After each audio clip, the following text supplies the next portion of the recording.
ഡിസ്കവറിന് എന്താ വില ചോദിച്ചപ്പോൾ ഞാൻ പറഞ്ഞു 650 രൂപ. ആ സമയത്ത് അയാൾ അതേപോലെ അങ്ങ് ഇറങ്ങിപ്പോയി. അപ്പോൾ ഞാൻ അയാളെ കൈ പിടിച്ച്, സാറേ ഞാൻ വില കുറച്ച് തരാറുണ്ട്. അയാൾ എന്നോട് ചൂടായി, ഈ ആരാടോ എൻ്റെ കൈ പിടിക്കാൻ? ഞാൻ എന്നോട് വില അല്ലേ ചോദിച്ചിട്ടുള്ളൂ. ഷോപ്പിൽ വരുന്ന ആള് നിങ്ങളുടെ ഉള്ളിലൊന്നും അറിയാൻ പാടില്ല. അറിയാൻ പൈസ ചോദിച്ചാൽ ഞാൻ എന്തായാലും പറയും നാളെ തരാന്ന് എനിക്ക് പറയാൻ കഴിയില്ല. ഓൾറെഡി പറഞ്ഞ ഡേറ്റ് കഴിഞ്ഞിട്ടുണ്ട്.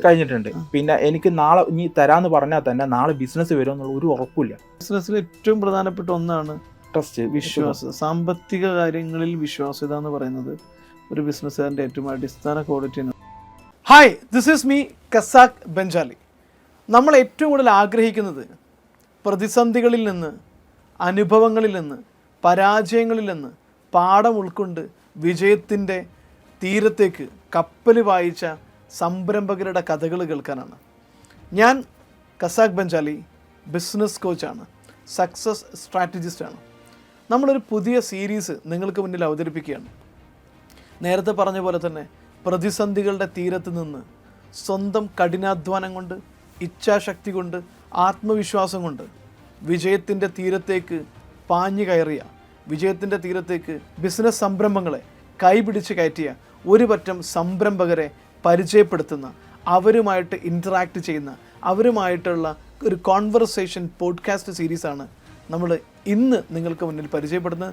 നമ്മുടെ ഇന്നത്തെ അതിഥി എന്ന് പറയുന്നത് എൻ്റെ സുഹൃത്തും ഐഡിയൽ പെയിൻറ്റ് പ്രൈവറ്റ് ലിമിറ്റഡ് എന്ന് പറയുന്ന സ്ഥാപനത്തിൻ്റെ ഉടമയുമായിട്ടുള്ള മിസ്റ്റർ റഹീസാണ്.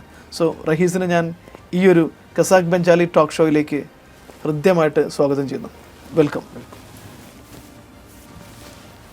സോ നമ്മളിന്ന് റഹീസിൻ്റെ കഥയാണ് കേൾക്കുന്നത്. എങ്ങനെയാണ് മലപ്പുറം ജില്ലയിലെ ഒരു ഗ്രാമത്തിൽ നിന്ന് സാധാരണ പഠനത്തിൽ വലിയൊരു ശോഭിച്ച മാർക്കുകളൊന്നും നേടാതെ, എന്നാൽ ഒട്ടും മോശമൊന്നുമല്ല, വലിയ അക്കാഡമിക്കലായിട്ട് വലിയ സക്സസ് ഒന്നും എടുത്തു പറയാനില്ലാത്ത ഒരു വിദ്യാർത്ഥി തൻ്റെ പ്രാഥമികമായിട്ടുള്ള വിദ്യാഭ്യാസവും അതുപോലെ തന്നെ ബിരുദവും കഴിഞ്ഞതിന് ശേഷം, ഡിഗ്രിയും കഴിഞ്ഞതിന് ശേഷം തൊഴിലിടങ്ങളിൽ നിന്ന് ബിസിനസ്സാണ് തൻ്റെ വഴി എന്ന് കണ്ടെത്തി ബിസിനസ്സിലേക്ക് ഇറങ്ങി ഇന്ന് സംരംഭക വീഥിയിൽ കേരളത്തിൽ പ്രത്യേകിച്ചും മലബാറിൽ വലിയ സാന്നിധ്യമായി മാറിയ ഐഡിയൽ പെയിൻ്റ് എന്ന് പറയുന്ന സ്ഥാപനം എങ്ങനെയാണ് തുടങ്ങിയത്, അതിൻ്റെ കഥകളൊക്കെ കേൾക്കാം. സോ ഒരിക്കൽ കൂടി നിങ്ങളെല്ലാവരും ഞാൻ റഹീസിൻ്റെ കഥയിലേക്ക് സ്വാഗതം ചെയ്തുകൊണ്ട് റഹീസിനോട് ചോദിക്കണം, റഹീസ് എന്തുകൊണ്ടാണ് ഇപ്പോൾ സാധാരണ രീതിയിൽ മലപ്പുറത്തുള്ള ഒരു, അല്ലെങ്കിൽ നമ്മുടെ മലബാറിൽ കണ്ടുവരുന്ന ഒരു ട്രെൻഡ് എന്ന് പറഞ്ഞു കഴിഞ്ഞാൽ, നമ്മൾ കേരളത്തിൽ അങ്ങനെ ബിസിനസ് ചെയ്യാനൊന്നും അങ്ങനെയായിട്ട് ശ്രമിക്കാറില്ല. മറിച്ച് കേരളം വിട്ടിട്ട് പുറത്തു പോകുക, അല്ലെങ്കിൽ ഗൾഫിലേക്ക് പോകുക. പ്രത്യേകിച്ചും റഹീസിൻ്റെ കഥകൾ എനിക്ക് അറിയാവുന്നതുകൊണ്ട് തന്നെ റഹീസിൻ്റെ സഹോദരന്മാരൊക്കെ ദുബായിലും UAE ഒക്കെ അത്യാവശ്യം എസ്റ്റാബ്ലിഷ് ചെയ്തിട്ടുള്ള ആളുകളാണ്. തീർച്ചയായിട്ടും ബിസിനസ് എല്ലാം അവിടെ ചെയ്തിട്ടുണ്ട്. എന്നിട്ടും എന്തുകൊണ്ടാണ് കേരളത്തിൽ ഇങ്ങനെ ഒരു സംരംഭം തുടങ്ങിക്കളയാം, എന്തുകൊണ്ട് ഈ വഴി തിരഞ്ഞെടുത്തു? ഒരു പെയിൻറ്റ് മാനുഫാക്ചർ, സാധാരണ എല്ലാവരും കൺവെൻഷനായിട്ടുള്ള കുറേ പരിപാടികളൊക്കെയാണ് നടത്താറുള്ളത്. ഒരു പെയിൻറ്റ് മാനുഫാക്ചർ എന്ന രീതിയിലേക്ക് എങ്ങനെയാണ് ആ വഴി വന്നത്? അതിലേക്കുള്ള പ്രധാനപ്പെട്ട കാരണങ്ങൾ എന്തൊക്കെയാണ്? ഞാൻ ഡിഗ്രി പഠിച്ചുകൊണ്ടിരിക്കുമ്പോഴാണ് ഫസ്റ്റ് ഓഫ് ഓൾ ബിസിനസ്സിലേക്ക് വരുന്നത്. ഡിഗ്രി പഠിക്കുമ്പോൾ തന്നെ ബിസിനസ്സിലേക്ക് വന്നിട്ടുണ്ട്. എനിക്ക് 17 വയസ്സായപ്പോൾ ആണ് ഞാൻ ഡിഗ്രി ഫസ്റ്റ് ഇയർ തുടങ്ങുന്നത്. ഡിഗ്രി പഠിക്കുന്ന സമയത്ത് എന്ത് ബിസിനസ്സാണ് ശരിക്കും ചെയ്തിരുന്നത്? ഫസ്റ്റ് എൻ്റെ ഉപ്പ 1992-90 ആയിട്ട് കമ്പനി സ്റ്റാർട്ട് ചെയ്തിരുന്നു. ഒരു ഓട്ടോമൊബൈൽ മേഖലയിലായിരുന്നു, വണ്ടിയുടെ പാർട്സ് മേഖലയിൽ വരുന്നു. ട്രേഡിംഗ് ആണ്, റീറ്റെയിൽ ഷോപ്പായിരുന്നു. കോട്ടക്കൽ ചെങ്കോട്ടയിലാണ് തുടങ്ങിയത്. ക്രസന്റ് എന്നായിരുന്നു സ്ഥാപനത്തിന്റെ പേര്. ഞാൻ ആ സ്ഥാപനം നടത്തി, ഉപ്പാന്റെ സ്ഥാപനം നടത്തി പോയി. പിന്നെ അതിൽ ചെറിയ പരാജയങ്ങളൊക്കെ വന്നു. ഉപ്പാന്റെ ഉള്ള സമയത്ത് ഞാൻ ചെറിയ പയ്യനാ, ഞാൻ 96-ലാണ് എന്റെ ജനിക്കുന്നത്. 96 ജനിക്കുന്നുണ്ട്. അപ്പോൾ 28-29 വയസ്സായിട്ടുള്ളൂ. Okay, very good. വളരെ ചെറിയ പ്രായത്തിൽ തന്നെ ഒരു കമ്പനിയുടെ ഉടമസ്ഥാവകാശത്തിലേക്ക് എത്തുന്നു എന്ന് പറയുന്നത് വലിയ കാര്യമാണ്. ഓക്കെ, അപ്പോൾ ആ ഒരു സമയത്ത് കമ്പനി തുടങ്ങി, ഉപ്പ അങ്ങനെ ഒരു സ്ഥാപനം സ്റ്റാർട്ട് ചെയ്തു. പിന്നീട് അതിന്റെ പ്രോഗ്രസ് കാരണം ചെറിയ നഷ്ടങ്ങളൊക്കെ വന്നു.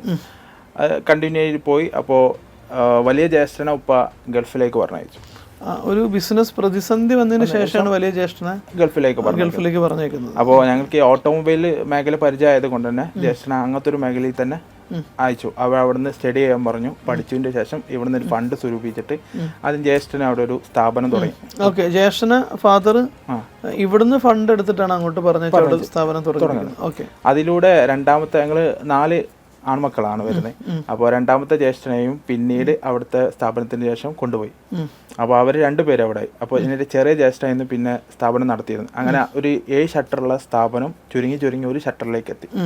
അപ്പോൾ ആ ഒരു ഷട്ടർ കച്ചവടത്തിന്റെ വലിപ്പം കൂടുന്നതിനനുസരിച്ച് ഷട്ടർ ചുരുങ്ങി വന്നു. അങ്ങനെ ആ ഒരു ഷട്ടർ നടത്തിയിരുന്നത് ചെറിയ ബ്രദറായിരുന്നു. അപ്പോൾ ഞാൻ പഠിച്ചുകൊണ്ടിരിക്കുകയാണ്. ഞാൻ +2 കഴിഞ്ഞ് ഞാൻ ഡിഗ്രിക്ക് ചേർന്നപ്പോൾ ഡിസ്റ്റൻസ് ചെയ്യാമെന്ന് വിചാരിച്ചു. കാരണം ഹാഫ് ടൈം ബിസിനസ് ചെയ്യാന്നുള്ള ഒരു താല്പര്യം അന്ന് ബിസിനസ്സുകാരനുള്ളിലുണ്ട്. സ്വാഭാവികമായിട്ടും വാപ്പയും സഹോദരന്മാരൊക്കെ ബിസിനസ്സിലുള്ളതുകൊണ്ട് തന്നെ ബിസിനസ്സിലേക്ക് ഒരു ഇൻട്രസ്റ്റ് വരാനുള്ള കാരണം എന്ന് പറയുന്നത് എൻ്റെ ജ്യേഷ്ഠന്മാരും ഉപ്പയൊക്കെ ഇരുന്ന് എപ്പോഴും സംസാരിക്കും. ഞങ്ങളെല്ലാവരും ഒരുമിച്ചിരുന്ന് സംസാരിക്കും. അത് ഞങ്ങളുടെ വീട്ടിലൊരു എന്നെ സംബന്ധിച്ചുള്ള എൻ്റെ നല്ലൊരു സ്വഭാവത്തിൻ്റെ ഏതെങ്കിലും നല്ലൊരു വശം ഉണ്ടെങ്കിൽ എൻ്റെ പ്രധാന കാരണം എൻ്റെ ഫാമിലിയാണ്. ഫാദറും സഹോദരന്മാരെല്ലാവരും കൂടെ ഒരുമിച്ചിരുന്ന് ഞങ്ങൾ ഒരുമിച്ച് ഭക്ഷണം കഴിക്കും, സംസാരിക്കലൊക്കെ ഒരുമിച്ചിട്ടാണ്. തീർച്ചയായിട്ടും നല്ലൊരു ഒരു പ്രധാനപ്പെട്ട സംഗതി തന്നെയാണ്. അപ്പോൾ അങ്ങനെ സംസാരിച്ചുകൊണ്ടിരിക്കുന്ന ഇടയിൽ ബിസിനസിന്റെ കാര്യം പറഞ്ഞപ്പോൾ ഞാൻ അവരോട് പറഞ്ഞു, ഒരു ദിവസം എല്ലാ എക്സ്പെൻസും കഴിച്ചിട്ട് 30,000 രൂപ ഞാൻ പ്രോഫിറ്റ് ഉണ്ടാക്കുന്ന അന്ന് പറഞ്ഞു. അത് ഞാൻ +2 ഏത് കാലാണത്? 10ാം ക്ലാസ്സിൽ പഠിച്ചുകൊണ്ടിരിക്കും. ഏത് വർഷം ഏതാണ്? എനിക്ക് 2012 2012. ഓക്കെ. അത് കഴിഞ്ഞ് പിന്നെ എനിക്ക് തോന്നുന്നു ഞാൻ അബുദാബിയിൽ ആദ്യമായിട്ട് ജോലിക്ക് കയറിയ ഒരു സമയമാണെന്ന് തോന്നുന്നു, 2011-12 അപ്പോൾ ബിസിനസ് കൺസൾട്ടന്റ് ആയിട്ട്. ഓക്കെ. അതിൽ നിന്ന് അവരോട് പറഞ്ഞപ്പോൾ അവരെല്ലാവരും എന്നെ കളിയാക്കി. അപ്പോൾ ഞാൻ പറഞ്ഞു പ്രോഫിറ്റ് ഉള്ള സ്ഥാപനം തുടങ്ങുന്ന ഒരു കോൺഫിഡൻസിൽ പറഞ്ഞപ്പോൾ അവരെല്ലാവരും കളിയാക്കി. ഇതല്ലാതെ തന്നെ അപ്പോൾ ഈ ബിസിനസ് അല്ലാതെ അല്ല, ഞാൻ അന്ന് ബിസിനസ് ഒന്നും ചെയ്തിട്ടില്ല. ഫ്രീ ആയിട്ടിരിക്കണം. ഞാൻ 10ാം ക്ലാസ് കഴിഞ്ഞിട്ടുള്ളൂ. 10ാം ക്ലാസ് കഴിഞ്ഞിട്ടുള്ളൂ. ഓക്കെ. അപ്പോൾ ആ സമയത്ത് അപ്പോൾ എന്നോട് ചോദിച്ച് ഈ വള്ളം ടിപ്പോടെ പരിപാടി തുടങ്ങുമോ എന്ന് ചോദിച്ചു. അപ്പോൾ അതാവുമ്പോൾ വേസ്റ്റേജ് കുറവാ, ഇരിക്കുന്നവരും വീര്യം കൂടും. ഓക്കെ. ഇരിക്കുന്നവരോട് ഗുണമേന്മ കൂടും. അതുകൊണ്ട് തന്നെ ടെൻഷൻ ഇല്ല. കാരണം സാധാരണ ഈ എല്ലാവരുടെയും ഡെഡ് സ്റ്റോക്കിന്റെ പ്രശ്നം ഇൻവെന്ററിയിൽ ഡെഡായി പോവാന്നുള്ളതാണ് മിക്കവാറും ഒരുവിധ ബിസിനസ്സുകാരുടെ എല്ലാവരുടെയും പ്രധാനപ്പെട്ട പെയിനും ചാലഞ്ചും ഒക്കെ. ഓക്കെ. അത് സൗകര്യമാണ്. ആ ഒരു സമയത്ത് ഇപ്പം പറഞ്ഞ ആയിക്കോട്ടെ, അത് കച്ചവടമല്ലേ, ബിസിനസ് ചെയ്താൽ മതിയല്ല, പ്രോഫിറ്റ് ആണല്ലോ ഇവിടെ ഇമ്പോർട്ടൻറ്റ്. അങ്ങനെ ആ ഒരു വർഷം ഞാൻ സയൻസ് എടുത്താലോ, അതായത് 10ാം ക്ലാസ് ഞാൻ വലിയ മാർക്കൊന്നും വാങ്ങിയിട്ടില്ല. അപ്പോൾ അതുകൊണ്ട് അവിടെ അടുത്ത സ്കൂളിൽ തന്നെ മറ്റേ മാനേജ്മെന്റ് കോട്ടയിൽ എനിക്ക് ഒരു വേക്കൻസി ഒപ്പിച്ചു. അതിൽ കയറാൻ അപ്പോൾ സയൻസ് എടുക്കാൻ ഞാൻ VVMHS മാറാക്കര. ഓക്കെ. അപ്പോൾ അതിൽ കയറി. അപ്പോൾ ആ ഒരു മാനേജ്മെന്റ് അപ്പോൾ സയൻസ് എടുക്കാന്നുള്ള ഒരു പ്ലാൻ ഉണ്ടായിരുന്നു. കുറച്ച് കഷ്ടപ്പെട്ട് പഠിക്കണം എന്നുള്ള പിന്നീട് തോന്നി. കാരണം അന്ന് എല്ലാവരും വാല്യൂ ചെയ്തിരുന്നത് 10ാം ക്ലാസ്സിലെ മറ്റേ മാർക്ക് ഷീറ്റ് ഒരു കോളുണ്ട് A+, എത്ര A+ ഉണ്ടെന്നാ ചോദിക്കാറ്. അപ്പോൾ എനിക്ക് A+ ഇല്ല. അപ്പോൾ A+ ഇല്ല, ഒറ്റ IT-യിൽ മാത്രം. നന്നായി. അപ്പോൾ ഞാൻ ആ A+ന്റെ ഭാഗത്തേക്ക് നമ്മളെ TC വരുന്ന കടലാസോടെ വെക്കും. അപ്പൊ പെട്ടെന്ന് നോക്കുമ്പോൾ അതിന്റെ അഡ്രസ് മാത്രമേ കാണത്തുള്ളൂ. അതായത് മാർക്ക് ഷീറ്റിന്റെ ഭാഗത്തേക്ക് A+ സർട്ടിഫിക്കറ്റ് കിട്ടിയ സമയത്ത് അതൊരു കവറിന്റെ ഉള്ളിൽ ആക്കി വെക്കും സാധാരണ. അത് മാർക്കിന്റെ ഭാഗം ഒരു കടലാസ് കവർ കൊണ്ട് അത് മറച്ചിട്ട് അത് കാണുക. അപ്പൊ അങ്ങനെ നോക്കുന്ന സമയത്ത് ഇനി അതിന്റെ ഒരു പ്രശ്നമാണ്. കാരണം എന്റെ ഉപ്പയും ഉമ്മയും മാർക്ക് കൊണ്ട് അവര് ഭയങ്കര ടെൻഷനൊന്നും, ഞാൻ മാർക്ക് ഉണ്ടാവാന്നുള്ളതിലല്ല ടെൻഷൻ, നല്ല വ്യക്തി ആവാന്നുള്ളതായിരുന്നു അവർക്ക് പ്രധാന. പാരന്റ്സിനെ സംബന്ധിച്ചിടത്തോളം മാർക്ക് ഇല്ലെങ്കിൽ വലിയ കുഴപ്പമൊന്നുമില്ല, പക്ഷെ വ്യക്തി നന്നാവുക എന്നുള്ളതിൽ ഫോക്കസ് അതായിരുന്നു പ്രധാനപ്പെട്ടായിരുന്നു. അപ്പോൾ അത് ആ ഒരു സമയത്ത് എനിക്ക് തോന്നുന്നു മാർക്കാണ് പ്രധാനം. എല്ലാവരും മാർക്കിലേക്ക് നോക്കണം. കാരണം ആ സമയത്ത് നമുക്ക് ചിന്ത അതേ വരുള്ളൂ. തീർച്ചയായിട്ടും നമുക്ക് ആ കാര്യമായിട്ട് കളികളാണ് ഇഷ്ടമുണ്ടായിരുന്നത്. അപ്പോൾ പിന്നീട് പഠിക്കാന്നുള്ളൊരു ചിന്ത വന്നു. അപ്പോൾ ഞാൻ എക്സാം ഒക്കെ എഴുതുന്ന സമയത്ത് സമയത്താണ് പഠിക്കാന്നുള്ള തോന്നൽ വരുന്നത്. 10ാം ക്ലാസ്സിൽ നിന്ന് എക്സാം എല്ലാം എഴുതിയിട്ട് ഞാൻ മാർക്ക് കൂട്ടി നോക്കും. എനിക്ക് പാസ് ആവാനുള്ള മാർക്ക് ഉണ്ടെങ്കിൽ എക്സാം എഴുതൽ നിർത്തും. അങ്ങനത്തെ ഒരു സ്വഭാവമായിരുന്നു എൻ്റെ. എനിക്ക് തോന്നുന്നു ഞാനൊക്കെ ഉള്ള കാലത്ത് അങ്ങനെ തന്നെ ആയിരുന്നു തോന്നുന്നു. എൻ്റെ ഹൈസ്കൂൾ കാലമല്ല, പക്ഷേ ഒരു 7ാം ക്ലാസ് വരെയൊക്കെയുള്ള കാലഘട്ടത്തിൽ പരീക്ഷാകാലം എന്ന് പറഞ്ഞാൽ ഭയങ്കര രസമുള്ളൊരു കാലമാണ്. അങ്ങനെ 1 മണിക്കൂർ കഴിഞ്ഞാൽ പേപ്പർ കൊടുത്തിട്ട് കളിക്കാൻ പോവാം. 10 മണിക്ക് എക്സാം, എത്രയ്ക്ക് എക്സാം കൊടുക്കും? 11:30 കൊടുക്കും. സോ അത് എനിക്ക് തോന്നുന്നു മലപ്പുറത്തെ നിങ്ങളെക്കാളും, നിങ്ങളത് കുറച്ചും കൂടെ കഴിഞ്ഞിട്ടാണ് വരുന്നത്. ഞങ്ങളുടെയൊക്കെ കാലത്ത് അതിന് മുമ്പൊക്കെയുള്ള തലമുറയിൽ പഠിക്കുക എന്ന് പറയുന്നത് അത്ര സീരിയസ് ആയിട്ട് എടുത്തിരുന്നില്ല. അത് 8ാം ക്ലാസ്സിൽ നിന്ന് അല്ലെങ്കിൽ 10ാം ക്ലാസ്സിൽ നിന്നൊക്കെ കുറച്ച് കാലം മുമ്പേ പറയും. ഇപ്പോൾ എൻ്റെ ബ്രദറൊക്കെ പറഞ്ഞേക്കാം 10ാം ക്ലാസ്സിൽ നിന്ന് പാസ്സാവാന്ന് പറഞ്ഞാൽ വലിയ ഗ്രാജുവേഷനാണ്. അതെ. ഇപ്പം ഞാൻ പഠിച്ച് പാസ്സാവുന്ന സമയത്ത് എനിക്ക് തോന്നുന്നു 35. നിങ്ങൾക്ക് SLC ബുക്കായിരുന്നോ? സർട്ടിഫിക്കറ്റിൻ്റെ പുസ്തകമല്ലായിരുന്നില്ല, ഒരു സിംഗിൾ ഷീറ്റ് തന്നെയാണ് വന്നിരുന്നത് നമ്മുടെ കാലത്തും. എനിക്ക് തോന്നുന്നു 2002 ഞാൻ SSLC എഴുതി പാസ്സാകുന്ന സമയത്ത് 35-40% മലപ്പുറത്തെ ആവറേജ് വിജയശതമാനം. അതിന് മുമ്പ് 20-18 ഉണ്ടായിരുന്നത്, 18-15 ഉണ്ടായിരുന്നത്. പിന്നീട് എനിക്കൊന്ന് ജില്ലാ പഞ്ചായത്തിൻ്റെ വിജയബേരി അങ്ങനെ കുറേ പ്രൊജക്റ്റുകളൊക്കെ കൊണ്ടുവന്നു, ജനങ്ങളെ എഡ്യൂക്കേറ്റ് ചെയ്തു, നാട്ടുകാരൊക്കെ നന്നാക്കി എടുത്തിട്ടാണ് ആ തലത്തിലേക്ക് എത്തിയത്. വിജയബേരിയുടെ ഒക്കെ ഒരു ഗുണഭോക്താവാണ് ഞാനൊക്കെ. അങ്ങനെ ഞാൻ ഈ ഒരു സമയത്ത് എക്സാം വലിയ മാർക്ക് ഇല്ലാത്തതുകൊണ്ട് തന്നെ മാനേജ്മെൻറ്റ് കോട്ടയിൽ എനിക്ക് അവിടെ തന്നെ ഇപ്പോൾ ഒരു ഞങ്ങളുടെ സ്കൂളിൽ തന്നെ +2 ശരിയാക്കി തന്നു. അപ്പോൾ ഏത് വേണമെങ്കിലും സെലക്ട് ചെയ്യാം, കൊമേഴ്സ് ആണോ ഹ്യൂമാനിറ്റീസ് ആണോ സയൻസ് ആണോ. അപ്പം സയൻസ് ചെയ്ത് നോക്കാന്നുള്ള വിചാരം. അത് ടഫാണോ മറ്റുള്ളതിനല്ല, നമ്മളൊരു ടാർഗറ്റ് ചെയ്യാന്നുള്ളതാണ് എൻ്റെ ഒരു സ്വഭാവം. എന്തിനേയും ടാർഗറ്റ് ചെയ്ത് നോക്കാം. അങ്ങനെ ഈ ഒരു വിഷയം വന്നപ്പോൾ ബ്രദേഴ്സ് ഈ പ്രോഫിറ്റിൻ്റെ കാര്യം വന്നാൽ വേണ്ട, ഇനി കൊമേഴ്സ് തന്നെ കച്ചവടം തന്നെ ആവാം. അങ്ങനെ ഫസ്റ്റ് ഓഫ് ഓൾ ഞാൻ കൊമേഴ്സ് തിരഞ്ഞെടുത്ത്. ഒരു പക്ഷേ അന്ന് സയൻസ് എടുത്തിരുന്നെങ്കിൽ ഞാൻ വേറെ ഏതെങ്കിലും മേഖലയിൽ ആകെ പോകുമായിരുന്നു. അല്ലെങ്കിൽ പക്ഷേ ഇപ്പോൾ പെയിന്റ് മാനുഫാക്ചറിങ് ചിലപ്പോൾ കെമിസ്ട്രി ഒക്കെ എടുത്തിരുന്നെങ്കിൽ കുറച്ചുകൂടെ നന്നായിട്ട് സ്വന്തമായിട്ട് ഫോർമുല കണ്ടെത്തുമായിരുന്നു. സയൻസെങ്കിലും പഠിച്ചണമായിരുന്നു എന്ന് ഇപ്പോൾ തോന്നിയിട്ടുണ്ട്. പെയിന്റിലും ഫോർമുലയൊക്കെ എടുക്കുന്ന സമയം കണ്ടപ്പോൾ കെമിസ്ട്രി രീതിയിൽ കെമിക്കലിന്റെ വേരിയേഷൻസും കാര്യങ്ങളൊക്കെ. Very good. അപ്പോൾ എനിക്ക് തോന്നി. ഓക്കെ. അപ്പോൾ ഞാൻ +2 വന്നു. +2 വന്നതിന് കയറിയതിൻ്റെ ശേഷം മുതൽ ഞാൻ ആദ്യമായി പഠിക്കാൻ തുടങ്ങിയത്. അങ്ങനെ പഠിക്കാൻ തുടങ്ങി. പുസ്തകങ്ങൾ എടുത്ത് രാവിലെ സുബഹ് കഴിഞ്ഞിട്ട് നിസ്കാരം കഴിഞ്ഞിട്ട്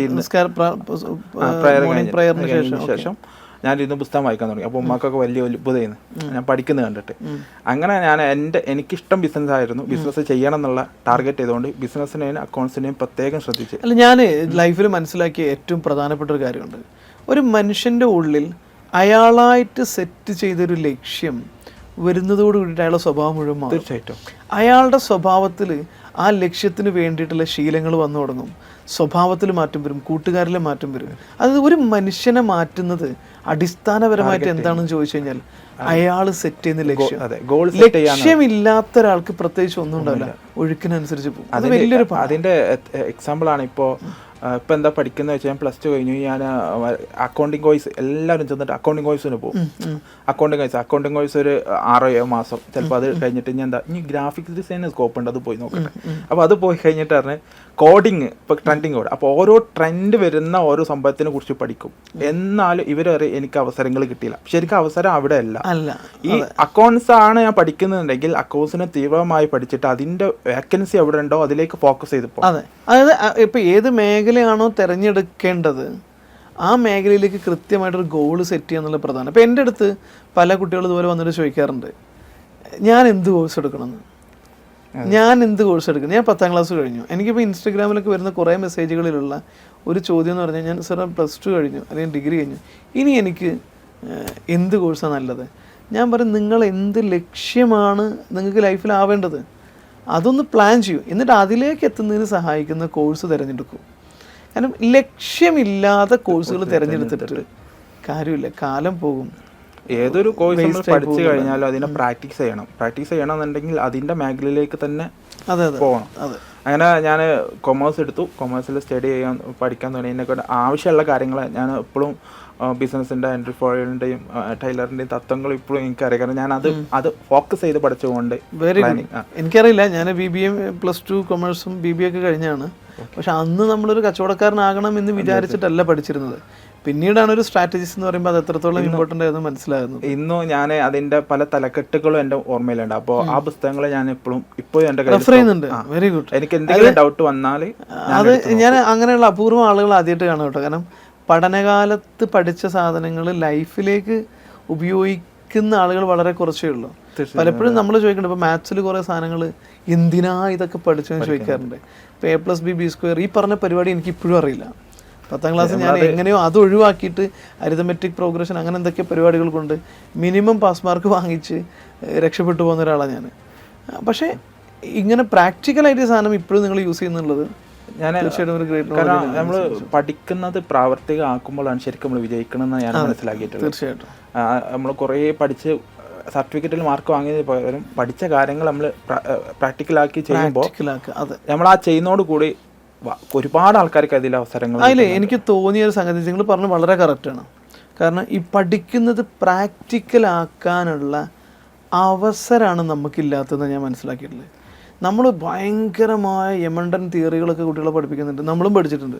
ഇതൊക്കെ ബൈഹാർട്ടാക്കുന്നു, ഇത് പേപ്പറിൽ പോയി ഛർദ്ദിക്കുന്നു എന്നതിനപ്പുറത്ത് ഇത് എവിടേക്കുള്ളതാണ്, എന്തിനാണ് യൂസ് ചെയ്യാനുള്ളതെന്ന് അറിയില്ല എന്നുള്ളതാണ് നമ്മുടെ എഡ്യൂക്കേഷൻ്റെ ഒരു ഫെയിലിയർ. മാർക്ക് വാങ്ങിക്കുക എന്നുള്ളതിൻ്റെ അപ്പുറത്ത് ഇത് പ്രാക്ടിക്കലി എവിടെ അപ്ലൈ ചെയ്യുന്നതെന്ന് അറിയില്ല. അതുകൊണ്ടാണ് നമുക്ക് കമ്പാരിറ്റീവ്ലി കുറേ ജോലിക്കാരുണ്ടാകുന്നു, ക്ലറിക്കൽ പോസ്റ്റിലേക്ക് കുറേ ആളുകളുണ്ടാകും. എന്ന് വെച്ച് കഴിഞ്ഞാൽ എണ്ണത്തിൻ്റെ അളവ് വെച്ച് നോക്കുമ്പോൾ നമുക്ക് സയൻറ്റിസ്റ്റുകളുടെ എണ്ണം കുറവാണ്.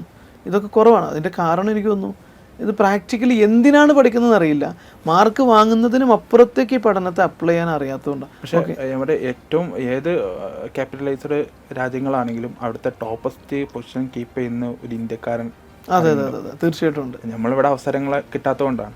അതെ അതെ അല്ല അതുണ്ട് കേട്ടോ, തീർച്ചയായിട്ടും നല്ലതുണ്ട്. ഞാൻ പറഞ്ഞത് പഠനത്തെ ഒന്നും കൂടെ പ്രാക്ടിക്കൽ ആക്കി കഴിഞ്ഞാൽ ഇതിനേക്കാളും 10 ഇരട്ടി നമുക്ക് റിസോഴ്സിനെ പ്രൊഡ്യൂസ് ചെയ്യാൻ പറ്റും. തീർച്ചയായിട്ടും. അങ്ങനെ ഞാൻ +2 അങ്ങനെ ബിസിനസ്സിനെയും അക്കൗണ്ട്സിനൊക്കെ ഫോക്കസ് ചെയ്ത് പഠിക്കാൻ തുടങ്ങി. അതിൽ ഞാൻ ഇംഗ്ലീഷിൽ കുറച്ച് വീക്കായിരുന്നു. അതിന് പിന്നീട് ഡിഗ്രി സമയങ്ങളിലാണ് ഞാൻ അപ്ഡേറ്റ് ചെയ്തെടുത്ത്. പക്ഷെ ഞാൻ ഈ പറയുന്നതെന്ന് വെച്ചാൽ എന്തെങ്കിലും ഒരു വിഷയത്തിലോ ഏതെങ്കിലും ഒരു ഭാഷയിലോ അല്ലെങ്കിൽ നമ്മൾ പിറകോട്ടാണെങ്കിൽ അതെൻ്റെ ഒരു വീക്ക്നെസ് ആണെന്ന് പറഞ്ഞ് നമ്മൾ നിന്ന് കഴിഞ്ഞാൽ അവിടെ നിൽക്കുകയുള്ളൂ. അപ്പോൾ അതൊരു പ്രധാനപ്പെട്ട പോയിന്റ് അല്ലേ? അതെ. കാരണം നമുക്ക് ഏതെങ്കിലും ഒരു മേഖലയിൽ വീക്കാണ് എന്ന് പറഞ്ഞ് നമ്മളതിൽ പേടിച്ച് മാറിക്കഴിഞ്ഞാൽ പിന്നെ നമ്മൾ അവിടെ ഒതുങ്ങിപ്പോവുള്ളൂ. ഞാൻ ഈ അതിന് ഓവർകം ചെയ്യാൻ നിങ്ങൾ എന്താ ചെയ്തത്? ഞാൻ അവസരങ്ങളെ ആദ്യം ഉപയോഗിക്കാൻ തുടങ്ങി. ഞാൻ ആദ്യ സമയങ്ങളിലൊക്കെ ഇപ്പോൾ ഒരു ക്ലാസ്സിൽ ഒരു നോട്ട് വായിക്കാൻ പോലും നമുക്ക് ഭയങ്കര പേടിയായിരുന്നു. സഭാകമ്പം എന്ന് പറയും. സ്റ്റേജ് വരെ നമ്മൾ മുന്നിൽ നിൽക്കുമ്പോൾ കാല് വറക്കുന്ന കൈ വറക്കുന്നൊക്കെ പ്രശ്നം നല്ലോണം ഉണ്ടായിരുന്നു. ഒരാളാട്ടോ ഞാൻ. അപ്പോൾ അതിൽ നിന്ന് ഇന്ന് എനിക്കൊന്ന് ഒരു 4,300 ആളുകളെ പ്രസംഗിക്കാൻ പരിശീലിപ്പിച്ചു കഴിഞ്ഞു. പക്ഷെ ഈ പറഞ്ഞ പോലെ ഭയങ്കര വിശ്വസിക്കൂല, പിന്നീട് നമ്മൾ ആ അവസരങ്ങൾ എന്ത് വന്നാലും വേണ്ടിയില്ല ആദ്യം ചെയ്തു നോക്കി കഴിഞ്ഞാലേ നമുക്ക് അറിയാൻ പറ്റുള്ളൂ നമ്മളെ വാല്യൂ, അത് നമ്മളെ ലെവൽ എത്രയുണ്ട്, നമുക്ക് എവിടെ അറ്റം ഇതിനെ മറികടക്കാം അല്ലെങ്കിൽ പ്രശ്നങ്ങളെ എങ്ങനെ നമുക്ക് കൺവിൻസ് ചെയ്യാൻ പറ്റും എന്നുള്ളത് നമുക്ക് അറിയണം. എനിക്ക് അത് നമ്മൾ മനസ്സിലാക്കാൻ പറ്റണം. ആ ഒരു സമയത്ത് എനിക്ക് ഭയങ്കര ബുദ്ധിമുട്ടായിരുന്നു. അങ്ങനെ +2 കഴിയുന്ന ലാസ്റ്റ് സമയത്താണ് ഞാൻ ഒരു സ്റ്റേജ് പരിപാടിക്ക് ഒരു നാടകത്തിന് ഒരു അവസരം കിട്ടിയപ്പോൾ നാടകം ഒന്ന് കളിച്ച് നോക്കാമെന്ന് വിചാരിച്ചു. അങ്ങനെയാണ് ഫസ്റ്റ് സ്റ്റേജ് കയറിയിട്ട് ഞാൻ വരുന്നത്. അപ്പോൾ ഈ +2 കഴിയുന്ന സമയത്തൊക്കെ ഒരു കാര്യം ശ്രദ്ധിക്കേണ്ടത്, ബിസിനസ്സിലേക്ക് വന്നിട്ട് അവിടുന്ന് +2 ശേഷം ഞാൻ ഡിഗ്രിക്ക് കയറി. ഡിസ്റ്റൻസ് ആയിട്ട് കയറി. കോട്ടക്കൽ ഒരു കോപ്പറേറ്റീവ് കോളേജ് എന്ന് പറയും, അവിടെ ഡിസ്ട്രിക്ട്. അങ്ങനെ കയറിയ സമയത്ത് എന്നെ എല്ലാവരും പെട്ടെന്ന് നോട്ട് ചെയ്യും. കാരണം ഞാൻ സാധാരണ നിന്ന് കുറച്ച് ഹൈറ്റും സൈസും ഉള്ളത് കൊണ്ട് വണ്ണവും നീളവും ഒക്കെ എന്നെ നോട്ട് ചെയ്യും. അങ്ങനെ നോട്ട് ചെയ്ത ക്ലാസ് കയറിയ ഫസ്റ്റ് ദിവസം ടീച്ചർമാര് സഹ അധ്യാപകനാണെന്ന് വിചാരിച്ചോ? യെസ്. ഫസ്റ്റ് ഞാൻ കയറി വന്നപ്പോൾ അന്ന് ഒരു ഈദിന്റെ സമയത്തായിരുന്നു ക്ലാസ് ഓപ്പൺ ആക്കിയത്. അപ്പോൾ ഞാൻ ലേറ്റ് ആയിട്ടാണ് വന്നത്. ഞാൻ വന്നപ്പോൾ എല്ലാവരും നീച്ച് നിന്നിട്ട് ഗുഡ് മോർണിംഗ് സാർ എന്ന് പറയും. അപ്പോൾ ഞാൻ സാറല്ല, ഞങ്ങൾ കൂടെ ഇരിക്കുന്ന വിദ്യാർത്ഥി എന്ന് പറഞ്ഞിട്ട് കൂടെ ഇരുന്നു. അങ്ങനെ സാറുമാരൊക്കെ എപ്പോഴും എന്നെ ക്യാച്ച് ചെയ്യും ചോദ്യം ചോദിക്കുകയാണെങ്കിൽ. നമ്മൾ പെടും. അപ്പോൾ ആ പെടല് ഒരു സത്യം പറഞ്ഞാൽ എനിക്കൊരു ഉപകാരമായി മാറി. കാരണം എല്ലായിടത്തും കയറാനും സംസാരിക്കാനുള്ള കോൺഫിഡൻസ് കൂടി സത്യം പറഞ്ഞാൽ. അപ്പോൾ അങ്ങനെ അതിൽ നിന്ന് പിന്നീട് ഒരു സാലി സാർ പറഞ്ഞ ഇംഗ്ലീഷിൻ്റെ അധ്യാപകൻ, അയാളാണ് ഫസ്റ്റ് എന്നോട് ചോദിച്ചു മോഹൻലാലിൻ്റെ ദൃശ്യം എന്ന് പറഞ്ഞ പടം എങ്ങനെയുണ്ടോ ചോദിച്ചു. ഫസ്റ്റ് ദിവസം ക്ലാസ്സിലിരിക്കല്ലേ, ഇത് കണ്ടില്ല എന്ന് പറയണമെന്നും അറിയില്ല, എന്താണെന്നറിയില്ല, നീച്ചെന്ന് പറഞ്ഞു, ഭയങ്കര ട്വിസ്റ്റ് ചെയ്യുന്നു. അപ്പോൾ അങ്ങനെയാണ് ഞാൻ പിന്നീട് മുന്നോട്ട് വരാൻ തുടങ്ങി. പിന്നെ പ്രിൻസിപ്പാളായാലും എന്നെ ഫോക്കസ് ചെയ്യാൻ തുടങ്ങി. അങ്ങനെ സെക്കൻഡ് അപ്പോൾ ഞാൻ ബിസിനസ്സിനെ മൈൻഡോട് കൂടിയിട്ടാണ് അവിടെ പഠിക്കുന്നത്. അങ്ങനെ ചെറിയ ബ്രദർ അവിടെ വണ്ണവും അതുപോലെ തന്നെ ഉയരമൊക്കെ നമുക്കൊരു അഡ്വാൻറ്റേജ് ആയി മാറി. പിന്നെ തീർച്ചയായിട്ടും ഞാൻ പിന്നെ എന്നെ ഒരുപാട് സഹായിച്ചിട്ടുള്ളത് എൻ്റെ വണ്ണം എൻ്റെ വലുപ്പം തന്നെ. തീർച്ചയായിട്ടും അതിൽ ഞാൻ കോൺഫിഡൻ്റ് ആണ്. കാരണം നമുക്ക് കാര്യം മീശ മുളക്കാത്ത കാലം എന്ന് പറയും അല്ലേ. ആ സമയത്തൊക്കെ മീശൊക്കെ മുളച്ച് തരുന്ന സമയം, കൗമാരപ്രായം അല്ലേ. ആ സമയത്ത് ആൾക്കാർ നമ്മളെ കസ്റ്റമേഴ്സ് നമ്മളെ അംഗീകരിക്കാൻ ഭയങ്കര പ്രയാസം ഉണ്ടായിരുന്നു.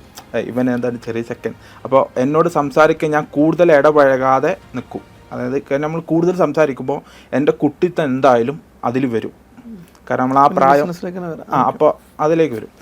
അപ്പോൾ ആ സമയത്ത് എനിക്ക് ഈ തടി മണ്ണൊക്കെ ഭയങ്കര ഉപകാരപ്പെട്ടിരുന്നു. അങ്ങനെ ഈ കോളേജിൽ പഠിച്ച് ഫസ്റ്റ് ഇയർ കഴിഞ്ഞു. ഒരു മാസം കഴിഞ്ഞേക്ക് എൻ്റെ ചെറിയ ബ്രദറായിരുന്നു അവിടെ സ്ഥാപനം നടത്തിക്കൊണ്ടിരുന്നത്. എൻ്റെ ഉപ്പയുടെ സ്ഥാപനം നടത്തിക്കൊണ്ടിരുന്നത് ചെറിയ ബ്രദർ. അവനെ ഉപ്പ ഗൾഫിലേക്ക്, അവിടെ പുതിയ ഒരു ഷോപ്പും കൂടി തുടങ്ങി ഗൾഫിൽ. അങ്ങനെ 2 ഷോപ്പായി. എൻ്റെ മൂന്നാമത്തെ ബ്രദറും പോയപ്പോൾ എന്നോട് ഉപ്പ പറഞ്ഞു നമുക്ക് ആ ഷട്ടർ അവിടെ ക്ലോസ് ചെയ്യാറ്. അപ്പോൾ ഞാൻ പറഞ്ഞു വേണ്ട, എനിക്കും കച്ചവടം പഠിക്കണം. ഞാൻ ആ താല്പര്യത്തിൽ വന്നതാണ് എനിക്കും കച്ചവടം പഠിക്കണം എന്ന്. അപ്പോൾ എൻ്റെ ബ്രദറിനൊക്കെ ഭയങ്കര താല്പര്യം ഉണ്ടായിരുന്നു എന്നെ ബിസിനസ് പഠിപ്പിക്കണം. കാരണം അവർ ഹയർ സ്റ്റഡീസ് പോയിട്ടില്ല, +2 കഴിഞ്ഞ് നിർത്തി. അപ്പോൾ എന്നെ ബിസിനസ് പഠിപ്പിക്കുക എന്ത് ഉപകാരപ്പെടണം, അവർക്ക് അങ്ങോട്ട് കൊണ്ടുപോകണം എന്നുള്ള ധാരണയിലാണ് എന്നെ അവിടെ പഠിക്കാൻ ഒന്നുകൂടി സപ്പോർട്ടീവായിരുന്നു. അങ്ങനെ ഞാൻ ഡിഗ്രി പഠിച്ചുകൊണ്ടിരിക്കുന്ന സമയത്ത് ഫസ്റ്റ് അവൾ കടയിൽ പോയിരിക്കുന്നു. ഇടയ്ക്കൊക്കെ ഒഴിവ് ദിവസങ്ങളിൽ എൻ്റെ ബ്രദറിൻ്റെ കൂടെ കടയിൽ പോയിരിക്കും, സാധനങ്ങളൊക്കെ ഒന്ന് പഠിക്കും, എന്താണ് എങ്ങനെയെന്നൊക്കെ പഠിക്കും. അങ്ങനെ ഞാൻ പോകുന്ന സമയത്ത് വളരെ മോശമായിരുന്നു അവിടെ ബിസിനസ്. ഒരു ദിവസം 1 രൂപയുടെ സാധനങ്ങളൊന്നും വിറ്റിരുന്നില്ല. അപ്പോൾ ഞാൻ ആ സമയത്ത് ഞാൻ എടുത്തിരുന്ന സ്ട്രഗിൾ എന്ന് പറഞ്ഞാൽ എൻ്റെ വീട്ടിൽ പശുവുണ്ട്. അപ്പോൾ രാവിലെ എർലി മോർണിംഗ് എണീറ്റ് പശുവിനൊക്കെ കഴുകി പാലൊക്കെ കറന്ന് അപ്പോൾ അതിനുള്ള ഭക്ഷണമൊക്കെ പുല്ലൊക്കെ വെച്ച് എന്നിട്ട് ഷോപ്പിൽ എത്ര മണിക്ക് എണീക്കുമായിരുന്നു? ഞാനൊരു 4 മണി 4:30 ആകുമ്പോൾ എണീക്കും. 4:30 മണിക്ക് രാവിലെ എഴുന്നേൽക്കും, എന്നിട്ട് പശുവിനെ കഴിക്കും. എത്ര സമയം എടുക്കും പശുവിനെ കഴിക്കല്? അത് ഒരു 5:30 1 മണിക്കൂറിനടുത്ത് വേണം. ഈ പശു കുത്തോ ശരിക്കും? അത് നമ്മൾ പശുവിനോടുള്ള ഇറക്കണ്ടോ? ഓക്കെ. അല്ല, എനിക്ക് ആ ഒരു പരിചയം ഇല്ലാത്തതുകൊണ്ട് ഇങ്ങനത്തെ പശുവിന്റെ അടുത്തേക്ക് പോകാൻ അവരോടൊക്കെ നമ്മളെ ഇണക്കം ഭയങ്കരമാണ്. അവര് നമ്മളെ കാണുമ്പോൾ അലറാൻ തുടങ്ങും, ഭക്ഷണം കാണും, അപ്പോൾ ഇണക്കാണ്. അപ്പോൾ അവര് അതിനെ കഴുകി പാല് കറന്നതിന് ശേഷം ഞാൻ ഉപ്പ ഉണ്ടാവും. പാല് കറക്കാനൊക്കെ അറിയും? അറിയും. പാല് കറക്കാൻ അറിയും, എന്താണ് വളമൊക്കെ ഓരാനറിയും. അത് ഞങ്ങൾ ഉപ്പക്ക് കൃഷിയും തോട്ടമൊക്കെ ഉണ്ടായതുകൊണ്ട് അതിനോടൊക്കെ ഭയങ്കര പൊരുത്തണ്ടായിരുന്നു. അപ്പോൾ അങ്ങനെ ഉപ്പാന അത് കഴിഞ്ഞിട്ട് ഉപ്പാനെയും കൊണ്ട് ഞാൻ എന്ത് ചെയ്യും, കടയിൽ പോകും. ഉപ്പ രാവിലെ വരും. കട തുറക്കണമെങ്കിൽ എനിക്ക് ഉപ്പ തുറക്കണം. അത് നമ്മളൊരു ഇതാണ്. അപ്പോൾ വിശ്വാസം. അപ്പോൾ ഉപ്പ തുറന്ന് ഉപ്പാക്കൊരു പത്രം ഉണ്ടാവും, ചായ വാങ്ങിച്ചു കൊടുത്തു, ഉപ്പ മുറുക്കാനുള്ള സാധനം വാങ്ങിച്ചു കൊടുത്തിട്ട് ഞാൻ കോളേജിൽ പോകും.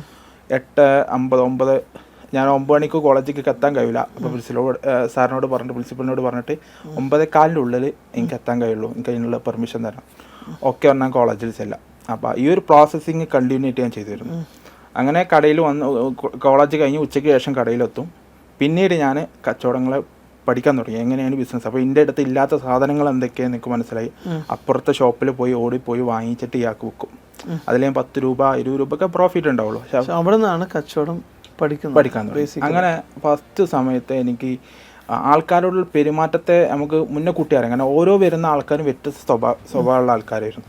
അല്ല, ഒരു ദിവസം ഒരാളെ വന്നിട്ട് എന്താണ് വില വെച്ചു, വീൽ കവർ ഉണ്ട്, കാറിൻ്റെ വീൽ കപ്പ് എന്ന് പറയും, വീൽ കവർ. അപ്പോൾ ഈ വീൽ കവറിന് എന്താ വില വെച്ചപ്പോൾ ഞാൻ പറഞ്ഞു 650 രൂപ പറഞ്ഞു. ആ സമയത്ത് അയാൾ അതേപോലെ അങ്ങ് ഇറങ്ങിപ്പോയി. അപ്പോൾ ഞാൻ അയാളെ കൈ പിടിച്ച്, സാറേ ഞാൻ വില കുറച്ച് തരാറുണ്ട്. അയാൾ എന്നോട് ചൂടായി, ഈ ആരാടോ എൻ്റെ കൈ പിടിക്കാൻ, ഞാൻ എന്നോട് വില അല്ലേ ചോദിച്ചിട്ടുള്ളൂ, ഇങ്ങനെയാണോ ബിസിനസ് ചെയ്ത് അപ്പോൾ എനിക്ക് വേറെയും കുറേ കസ്റ്റമേഴ്സ് അതിൻ്റെ ഉള്ളിലുണ്ടായിരുന്നു. അപ്പോൾ എനിക്ക് കച്ചവടമൊക്കെ ആയി വരുന്ന സമയമാണ്. അപ്പോൾ എനിക്കാകെ ഭയങ്കരമായിട്ട് ഫീലിംഗ് ആയി, എൻ്റെ കണ്ണിലൊക്കെ വെള്ളം നിറഞ്ഞു. കാരണം അപമാനിച്ചു. കാരണം അപ്പോൾ എനിക്ക് സ്വാഭാവികമാണ് അങ്ങനെ ഒരു കസ്റ്റമറുടെ പ്രതികരണം നമുക്കൊന്നും പറയാൻ പറ്റില്ല. 18 വയസ്സാണ്. കാരണം ഞാൻ ഇതിന് മുന്നേ എക്സ്പീരിയൻസ് ചെയ്തിട്ടില്ല, ആൾക്കാരോട് ഇങ്ങനെ സംസാരിക്കാൻ പാടില്ല എന്ന് എക്സ്പീരിയൻസ് പരിചയിച്ചിട്ടില്ല. അപ്പോൾ ഞാൻ അത് ഫസ്റ്റ് ഓഫ് ഓൾ ഞാനത് ഉൾക്കൊണ്ടു, ഇങ്ങനെ സംസാരിക്കാൻ ഒരിക്കലും പാടില്ല. കാരണം ആളെ കൈ ആദ്യത്തെ പാടാണ്, കസ്റ്റമറുടെ കൈ പിടിച്ച് ബലം പ്രയോഗിച്ച് നമ്മൾ നിർത്താൻ പാടില്ല. We have to respect them. Okay. അപ്പോൾ അത് ഞാൻ മനസ്സിലാക്കി. ഞാൻ എൻ്റെ എല്ലാ ഇൻസിഡൻസും എന്ത് ചെയ്യും, ഞാൻ ഉപ്പാനോട് പോയി സംസാരിക്കും. എൻ്റെ ഉപ്പ ഒരുപാട് എക്സ്പീരിയൻസ് ഒരു പേഴ്സണാണ്. കുറേ കാലം ബിസിനസ് നടന്നിട്ടും എക്സ്പീരിയൻസ്, പിന്നെ ഒരുപാട് ഈ മദ്യം പറയുന്ന മധ്യസ്ഥനായിട്ടൊക്കെ ഇപ്പോൾ ഗൾഫിലൊക്കെ ഒരുപാട് ബിസിനസ് ചെയ്തു നഷ്ടങ്ങളും ലാഭങ്ങളൊക്കെ ഉണ്ടാക്കിയ മനുഷ്യനാണ്. അപ്പോൾ ഉപ്പാനോട് പറയും, ഉപ്പ എനിക്ക് പറഞ്ഞു തരും, ഇത് ഇങ്ങനെ ചെയ്യരുത്, ഇങ്ങനെ ആവണം എന്നൊക്കെ പറഞ്ഞു തരും. അപ്പോൾ അതിൻ്റെയൊക്കെ അടിസ്ഥാനത്തിൽ ഞാൻ ഓരോന്ന് ഒബ്സർവ് ചെയ്യാൻ തുടങ്ങി. വ്യത്യസ്തമായ ആൾക്കാരെ കണ്ട് സംസാരിച്ച് ഡീൽ ചെയ്യാൻ തുടങ്ങി. അങ്ങനെ ഈ ഡിഗ്രി കാലഘട്ടം കഴിഞ്ഞപ്പോഴേക്കും ഈ ബിസിനസ്സിൽ ചെറിയ താഴോട്ട് ബിസിനസ് നല്ല ഉയർച്ചയിൽ പോയിരുന്നു. അത് ഞങ്ങൾക്ക് പെട്ടെന്ന് ബിൽഡിങ് മാറേണ്ട ഒരു ഫാമിലി ഇഷ്യൂസ് വന്നതുകൊണ്ട് ഞങ്ങൾ ബിൽഡിങ് പെട്ടെന്ന് മാറേണ്ടി വന്നു, റൂം. ആ മാറുന്ന സമയത്ത് എനിക്ക് വലിയൊരു എമൗണ്ട് കടന്നു, ഒരു 75,000 രൂപ.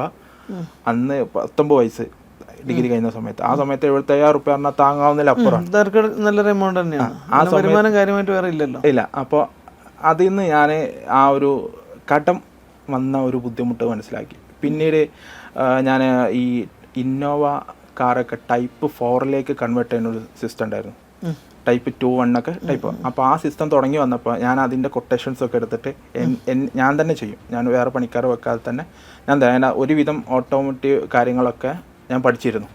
അങ്ങനെ അത് കഴിഞ്ഞ് ഞാൻ പുതിയൊരു ഷോപ്പ് ഓപ്പൺ ആക്കി. ആ സമയത്ത് നോട്ട് നിരോധനം വന്നു. അപ്പോൾ ഇതിന്മേ സ്വന്തമായിട്ട് ഷോപ്പ് തുടങ്ങുമ്പോൾ 2016 അല്ല 2016 ഡിഗ്രി കഴിഞ്ഞപ്പോൾ 2016 എനിക്ക് 19-20 വയസ്സിൽ ഡിഗ്രി കംപ്ലീറ്റ് ആയതോടുകൂടി ആ സമയത്താണ് ഞാൻ പുതിയ ഷോപ്പ് തുടങ്ങുന്നത്. ഈ പുതിയ ഷോപ്പിൽ കുറച്ച് ഉള്ളോട്ടായിരുന്നു, വേണ്ടത്ര കസ്റ്റമർ വന്നില്ല. ഊണ് കഴിഞ്ഞിട്ട് ഉപ്പേരി മതി എന്നുള്ള അവസ്ഥയാണ്. കാരണം ആക്സസ് സർവീസാണ്, അത് ഇമ്പോർട്ടൻ്റ് അല്ല. അപ്പോൾ അന്ന് സാമ്പത്തികമായി ഭയങ്കര ബുദ്ധിമുട്ടിലേക്ക് ആൾക്കാർ പോയപ്പോൾ ഈ സ്പീക്കർ മറ്റുള്ള എക്സർവീസ് അതൊന്നും വിറ്റ് പോകണ്ട. അപ്പോൾ വാടക കൊടുക്കാനും മറ്റുള്ളതിനൊക്കെ ബുദ്ധിമുട്ട് വന്നു. പിന്നെ അന്ന് എൻ്റെ പ്രായം ചെറുതായതുകൊണ്ട് തന്നെ എനിക്ക് ഇതിൻ്റെ ഗൗരവത്തിനെ കുറിച്ച് മനസ്സിലാക്കാനും പറ്റിയില്ല. അങ്ങനെ ആ ഒരു സിറ്റുവേഷനിൽ നിന്ന് ഞാൻ എന്ത് ചെയ്തു, ഒരു ജോലിക്ക് പോവാം. ഞാൻ എൻ്റെ ബ്രദേഴ്സിനോട് പറഞ്ഞു 20 വയസ്സിൽ ഞാൻ ഒന്നും ആയില്ല എന്നുണ്ടെങ്കിൽ, അതായത് ഞാൻ 17 വയസ്സിൽ തുടങ്ങിയല്ലോ, അപ്പോൾ എൻ്റെ കോൺഫിഡൻ്റ് ആണ് ആ സമയത്ത് എന്തെങ്കിലുമൊക്കെ ചെയ്യാൻ പറ്റുന്നുള്ളത്. ഞാൻ ഡിഗ്രി കഴിഞ്ഞാൽ ഞാൻ ഒന്നും ആയില്ല എന്നുണ്ടെങ്കിൽ നിങ്ങൾ പറയുന്ന ഏത് ജോലിക്ക് പോരാൻ തയ്യാറാണ്, അതുവരെ എനിക്ക് ബിസിനസ് ചെയ്യണം. അപ്പം അങ്ങനെ നിന്നപ്പോൾ 20ാമത്തെ വയസ്സിൽ ഈ സ്ഥാപനം ഗൾഫിൽ പോകാൻ താല്പര്യം ഉണ്ടായിരുന്നില്ല. ഇല്ല തീരെ ഉണ്ടായിരുന്നില്ല. ഗൾഫിൽ പോവാതിരിക്കാൻ വേണ്ടിയിട്ടാണ് ബിസിനസ് ചെയ്തത്. ബിസിനസ് അല്ല, പിന്നെ ഒന്നാമത് എനിക്ക് ഉപ്പാനും ഉമ്മാനും വിട്ട് നിൽക്കുക, വീട് ഗൾഫിൽ പോവാതിരിക്കാന്നുള്ള അടിസ്ഥാനപരമായിട്ട്. അങ്ങനെ ഞാൻ എന്ത് ചെയ്തു, ഇങ്ങനെ നിൽക്കുമ്പോൾ ഉപ്പ പറഞ്ഞ് നമുക്കൊരു പെയിൻറ്റ് ഷോപ്പ് തുടങ്ങിയാലോ. അങ്ങനെയാണ് ഫസ്റ്റ് പെയിൻറ്റിൻ്റെ മേഖലയിലേക്ക് എത്തുന്നത്. അപ്പോൾ പാങ്ങാറിന് ദേശമുണ്ട്, പടപ്പറമ്പ് പെരിന്തൽമണ്ണ റൂട്ടിൽ പ്രോജക്റ്റ് ഉണ്ട്. ഓക്കെ, അപ്പോൾ അവിടെ ആണ് ഞങ്ങളൊരു ഷോപ്പ് പണി. അവിടെ ഒരു സാധ്യത ഉണ്ടെന്ന് പറഞ്ഞിട്ട് അങ്ങനെ ഞങ്ങളവിടെ പെയിൻറ്റ് ഷോപ്പ് ഓപ്പൺ ആക്കി, കുറച്ച് ഫണ്ടൊക്കെ സ്വരൂപിച്ച് അവിടെ ഓപ്പൺ ആക്കി. അങ്ങനെ അവിടെ നിന്നാണ് ഞാൻ ആദ്യം പെയിൻറ്റിൻ്റെ മേഖലയിലേക്ക് എത്തുന്നത്. അന്നേക്ക് പെയിൻറ്റിനെ കുറിച്ചൊന്നും അറിയില്ലായിരുന്നു. പക്ഷേ ഞാൻ എന്ത് ചെയ്തു, ഓരോ പെയിൻറ്റ് ബക്കറ്റിൽ നിന്ന് കിട്ടുന്ന വിവരങ്ങളും പിന്നെ ഗൂഗിൾ ചെയ്തിട്ടും പരമാവധി പെയിൻറ്റിനെ കുറിച്ച് പഠിക്കാൻ നോക്കി. പിന്നെ അവിടുത്തെ ആൾക്കാരെ കമ്മ്യൂണിക്കേറ്റ് ചെയ്ത് പെയിൻറ്റിൻ്റെ വ്യത്യസ്തമായ എങ്ങനെയൊക്കെ മാർക്കറ്റ്, കാരണം ഞാൻ കൊണ്ടുവന്ന അവിടെ ചെയ്യുന്ന ബ്രാൻഡ് ഒരു ചെറിയ ബ്രാൻഡായിരുന്നു, ഫെമിലിയർ അല്ലാത്ത ബ്രാൻഡായിരുന്നു. എനിക്കതിൽ പ്രോഫിറ്റ് ഉണ്ടായിരുന്നു. അപ്പോൾ ഞാൻ ആ ബ്രാൻഡിനെ ആൾക്കാരെ പരിചയപ്പെടുത്താൻ വേണ്ടിയിട്ട് ഒരു കസ്റ്റമറോട് അരമണിക്കൂറോളം സംസാരിക്കാനുള്ള എഫേർട്ട് എടുത്തു. പക്ഷേ ഞാൻ അത് അവിടെ എൻ്റെ ആ ബ്രാൻഡ് നെയിമിൽ തന്നെ എൻ്റെ ഷോപ്പ് അറിയപ്പെടാൻ തന്നെ തുടങ്ങി. അത്യാവശ്യം സെയിൽ ചെയ്യും ബിസിനസ് ചെയ്യാൻ തുടങ്ങി. ഒരു 6 മന്തിൻ്റെ ഉള്ളിലൊക്കെ 30 ലാക്ക് അബോവ് ബിസിനസ് ചെയ്യാൻ തുടങ്ങി. അതിൻ്റെ കൂടെ ഞാൻ ചെയ്തിരുന്നൊരു കാര്യം, കോൺട്രാക്ട് കൊടുക്കും, വീടിൻ്റെ പെയിന്റ് കോൺട്രാക്ട് എടുക്കും. അത് ആ വീട് ഫുള്ളായിട്ട് പെയിന്റ് വിൽപ്പനയുടെ കൂടെ തന്നെ പെയിന്റ് കോൺട്രാക്ട് എടുക്കും. എടുക്കുന്ന സമയത്ത് ഞാൻ എന്ത് ചെയ്യും, ആ കസ്റ്റമേഴ്സിനെ പോയി കണ്ടിട്ട് അവരോട് പറയും ഞാനിങ്ങനെ ഐഡിയൽ പെയിൻറ്റ്സ് എന്നാണ്, അപ്പോൾ ഞങ്ങൾ പെയിൻറ്റിൻ്റെ അന്ന് അങ്ങനെ കോൺട്രാക്റ്റിങ് എടുക്കുന്ന ഫുള്ളായിട്ട് കോൺട്രാക്റ്റ് എടുക്കുന്ന ആൾക്കാർ കുറവാണ്. ഈ ഒരു സമയത്ത് ഞാൻ 1 man ഷോ ആയിരുന്നു. 1 man ഷോ എന്ന് പറഞ്ഞാൽ ഞാൻ തന്നെ ആയിരുന്നു എന്തായിരുന്നു, കസ്റ്റമറെ കണ്ടിട്ട് അവരോട് പറയും സാറേ ഞാൻ ഐഡിയൽ പെയിൻറ്റ്സിൻ്റെ സ്റ്റാഫാണ്, നിങ്ങൾക്ക് ഓർഡർ തരാം, ഇങ്ങനെ കാര്യങ്ങൾ കാണിച്ചു തരാമെന്നാണ്. എന്നിട്ട് അവർ ഓർഡറൊക്കെ സെലക്ട് ചെയ്തതിന് ശേഷം ഞാൻ ഓഫീസിൽ പോകും. ഓഫീസിൽ നിന്ന് വിളിക്കുമെന്ന് പറഞ്ഞിട്ട് ഓഫീസിൽ വരും. അങ്ങനെ ഷോപ്പിൽ വന്നിട്ട് ഞാൻ ആ നമ്പറിൽ നിന്ന് വിളിക്കും, ഹലോ സാർ ഐഡിയൽ പെയിൻറ്റ്സിൻ്റെ ഓഫീസാണ്, ഞങ്ങളെ സ്റ്റാഫ് അവിടെ വന്നിട്ടില്ലേ. ബിസിനസ് ചെയ്തുകൊണ്ടിരിക്കുമ്പോൾ 1 man ഷോ ആയിരുന്നു ചെയ്തിരുന്നത്. അപ്പോൾ ഈ കസ്റ്റമറെ കീപ്പ് ചെയ്യാന്നുള്ളത്. അത് കഴിഞ്ഞ് ഈ അങ്ങനെ ഒരു കസ്റ്റമറെ എന്നെ വിളിച്ചിട്ട് പറഞ്ഞാൽ ഞാൻ ഇങ്ങനെ പ്രൊഫഷണലായിട്ട് പെയിൻറ്റിങ് ഉദ്ദേശിക്കുന്നുണ്ട്, അപ്പോൾ നിങ്ങളുടെ കമ്പനി എന്തൊക്കെ സർവീസ് കൊടുക്കുന്നത് വെച്ചാൽ. അപ്പോൾ ലൊക്കേഷൻ വെച്ചപ്പോൾ പാങ്ങൽ എൻ്റെ സ്ഥാപനം നിൽക്കുന്ന സ്ഥലത്താണെന്ന് പറഞ്ഞു. കാരണം അവിടുത്തെ ആൾക്കാർക്ക് എൻ്റെ പ്രൊഫഷനെ മനസ്സിലാക്കാൻ, അത് അവരിലേക്ക് ഉൾക്കൊള്ളാനോ അവിടുത്തെ ആൾക്കാർക്ക് കഴിയൂല. അതാണ് അവിടുത്തെ ആ ഒരു ഗ്രാമമാണ്. അപ്പോൾ എൻ്റെ സർവീസിനെ ഞാൻ എന്ത് ചെയ്തു, ഇത് ഉൾക്കൊള്ളാൻ പറ്റുന്ന ലെവലിലേക്ക് എന്നെ മാറ്റാൻ തുടങ്ങി. എനിക്കൊരു ഞങ്ങൾ പാർട്ണർ ഉണ്ടായിരുന്നു. എനിക്ക് പാർട്ണർ വളരെ തുച്ഛമായ സമയങ്ങളിലെ കടയിൽ വരുള്ളൂ, വേണ്ടത്ര സപ്പോർട്ട് ഉണ്ടായിരുന്നു. അപ്പോൾ ആ സമയത്ത് എനിക്ക് ഞാനില്ലാത്തൊരവസ്ഥയിൽ സ്ഥാപനത്തിനെ കൊണ്ടുപോകാൻ ഭയങ്കര ബുദ്ധിമുട്ടായിരുന്നു. അപ്പോൾ അങ്ങനെ ഇരിക്കുന്ന ഒരു സിറ്റുവേഷനിൽ ഈ കൊറോണയും കൂടി വന്നു. അപ്പോൾ അതായത് ആ സ്ഥാപനം തുടങ്ങിയത് വെറും തുച്ഛമായ ഒരു എമൗണ്ട് കൊണ്ടാണ് തുടങ്ങിയത്. അത് ഒരു 21 ലക്ഷം രൂപ എമൗണ്ടാണ്. പെയിൻറ്റ് ബിസിനസ് ചെയ്യുന്നവർക്ക് അറിയാം, 21 ലക്ഷം രൂപ കൊണ്ടൊന്നും പെയിൻറ്റ് ബിസിനസ് അതിൻ്റെ റൂമും റെൻറ്റും ഒക്കെ കഴിഞ്ഞിട്ട് 10-11 ലക്ഷം രൂപയൊക്കെ സ്റ്റോക്ക് ഇറക്കി. ആ സ്ഥാപനത്തിന് 35 ലക്ഷം രൂപയുടെ സ്റ്റോക്കിലേക്ക് ഞാൻ ഉയർത്തി 3 വർഷം കൊണ്ട്. നല്ല ഭയങ്കരമായൊരു ഗ്രോത്ത് തന്നെ എനിക്ക് കിട്ടിയിട്ടുണ്ട്. 33 വർഷം കൊണ്ട് 35 ലക്ഷം രൂപയുടെ സ്റ്റോക്ക് ഞാൻ അതിലേക്ക് ആഡ് ചെയ്തു. അപ്പോൾ ഇതൊക്കെ ചെയ്യുന്നത് ഒരു ക്രെഡിറ്റ് ടൈം പീരീഡ് ഉണ്ടായിരുന്നു കമ്പനിയുടെ, അത് വെച്ചിട്ടാണ് ഞാൻ ബിസിനസ് ചെയ്തിരുന്നത്. അത് ഈ കൊറോണയുടെ സമയത്ത് വന്നപ്പോൾ എന്നെ ബാധിച്ചു. പിന്നെ എനിക്ക് ഇന്ന് ഈ ക്രെഡിറ്റ് പോയ എമൗണ്ടുകൾ തിരിച്ചു വരാതായി. ഈ സമയത്ത് ഞാൻ ഒബ്സർവ് ചെയ്ത വേറൊരു കാര്യമുണ്ട്, എനിക്ക് കിട്ടാത്ത പൈസകളുണ്ടായിരുന്നു ഒരുപാട്. പക്ഷെ അവരോടൊക്കെ ഞാൻ 2-3 പ്രാവശ്യമൊക്കെ പൈസ ചോദിച്ച് കിട്ടിയില്ലെങ്കിൽ ഞാൻ ഭയങ്കരമായിട്ട് ദേഷ്യപ്പെടുമായിരുന്നു. പിന്നെ എനിക്ക് മനസ്സിലായി ബിസിനസ്സിൽ ദേഷ്യം എന്നുള്ള സാധനം ഭയങ്കര വേസ്റ്റാണ്. ബിസിനസ്സിൽ നിന്നല്ല, ജീവിതത്തിൽ തന്നെ ദേഷ്യം കാണിക്കുന്നത് ഭയങ്കര വേസ്റ്റാണ്. ഒന്ന്, നമ്മളെ എനർജി വീക്കാവും. 2, നമ്മളെ കാര്യം ഒരിക്കലും സക്സസ് ആവില്ല. കാരണം ദേഷ്യപ്പെടുമ്പോൾ അപ്പുറത്തിരിക്കുന്ന ആൾക്കും നമ്മളോട് വാശിയാവും, വെറുപ്പ് വരും. എന്നാൽ ഈ പൈസ ഒന്ന് വേങ്ങിച്ച് കാണട്ടെ. ആ ഒരു സിറ്റുവേഷന് എനിക്ക് ഒരുപാട് നഷ്ടം, നല്ലൊരു എമൗണ്ട് ആ ഒരു ഇതിന്. അപ്പോൾ ഞാനും ആ ഒരു സമയത്ത് ഞാനത് മനസ്സിലാക്കി. പിന്നെ ചില കസ്റ്റമേഴ്സ് നമ്മളെ യൂസ് ചെയ്യുന്ന കസ്റ്റമേഴ്സ് ഉണ്ട്, അതായത് നമ്മൾ ഓൻ പെയിന്റ് എടുത്തിട്ട് അങ്ങ് പറ്റിച്ച് കളയാന്ന് വിചാരിക്കുന്നത്. അങ്ങനത്തെ ആൾക്കാരെ ഒബ്സർവ് ചെയ്യാൻ പഠിച്ചു. പിന്നെ അതേപോലെ തന്നെ അതായത് ജീവിതത്തിൽ കുറെ പാഠങ്ങൾ, ഒരു ഒന്നാമത്തെ പാഠം എന്ന് പറയുന്നത് പ്രധാനപ്പെട്ട പാഠം, ദേഷ്യപ്പെട്ടിട്ട് കാര്യമില്ല. അതിനെ നമ്മൾ മാനേജ് ചെയ്യുക. ദേഷ്യം എല്ലാവർക്കും ദേഷ്യം ഉണ്ടാവും, മാനേജ് ചെയ്യുക. മാനേജ് ചെയ്തിട്ട് പരമാവധി നമ്മളെ കാര്യങ്ങൾ മനസ്സിലാവും. ഒരു ബിസിനസ് മാൻ എപ്പോഴും കണ്ണിങ് ആയിരിക്കണം. അതായത് അയാൾ എപ്പോഴും കുറുക്കൻ്റെ പോലെ സൂത്രകാരിയാവണം ഒരു ബിസിനസ്സുകാരൻ. എങ്കിലേ ബിസിനസ്സിനെ നമുക്ക് വിജയിപ്പിച്ചെടുക്കാൻ കഴിയുള്ളൂ. ഇല്ലെങ്കിൽ വലിയ ബുദ്ധിമുട്ടാണ്. അപ്പോൾ ഈ ഒരു സമയത്ത് ഞാൻ അങ്ങനത്തെ ഒരുപാട് കാര്യങ്ങൾ ഒബ്സർവ് ചെയ്തു, ആളുകളെ ഹാൻഡിൽ ചെയ്യുന്നിടത്ത് പഠിച്ചു. നല്ല ജാഗ്രത വേണം. എനിക്ക് അതിലൂടെ ഒരുപാട് മെച്യൂരിറ്റി എനിക്ക് കൂടാൻ തുടങ്ങി. കാരണം ഞാൻ എന്നെ മനസ്സിലാക്കുന്ന തുടങ്ങി. അപ്പോൾ ഈ ഒരു സമയത്ത് ഞാൻ കോളേജിലൊക്കെ ഈ ഒരാളെ മുന്നിലൊന്നും സംസാരിക്കാൻ പറ്റാത്ത ആളെ ഞാൻ ചെയർമാനൊക്കെ ആയിട്ടുണ്ട്.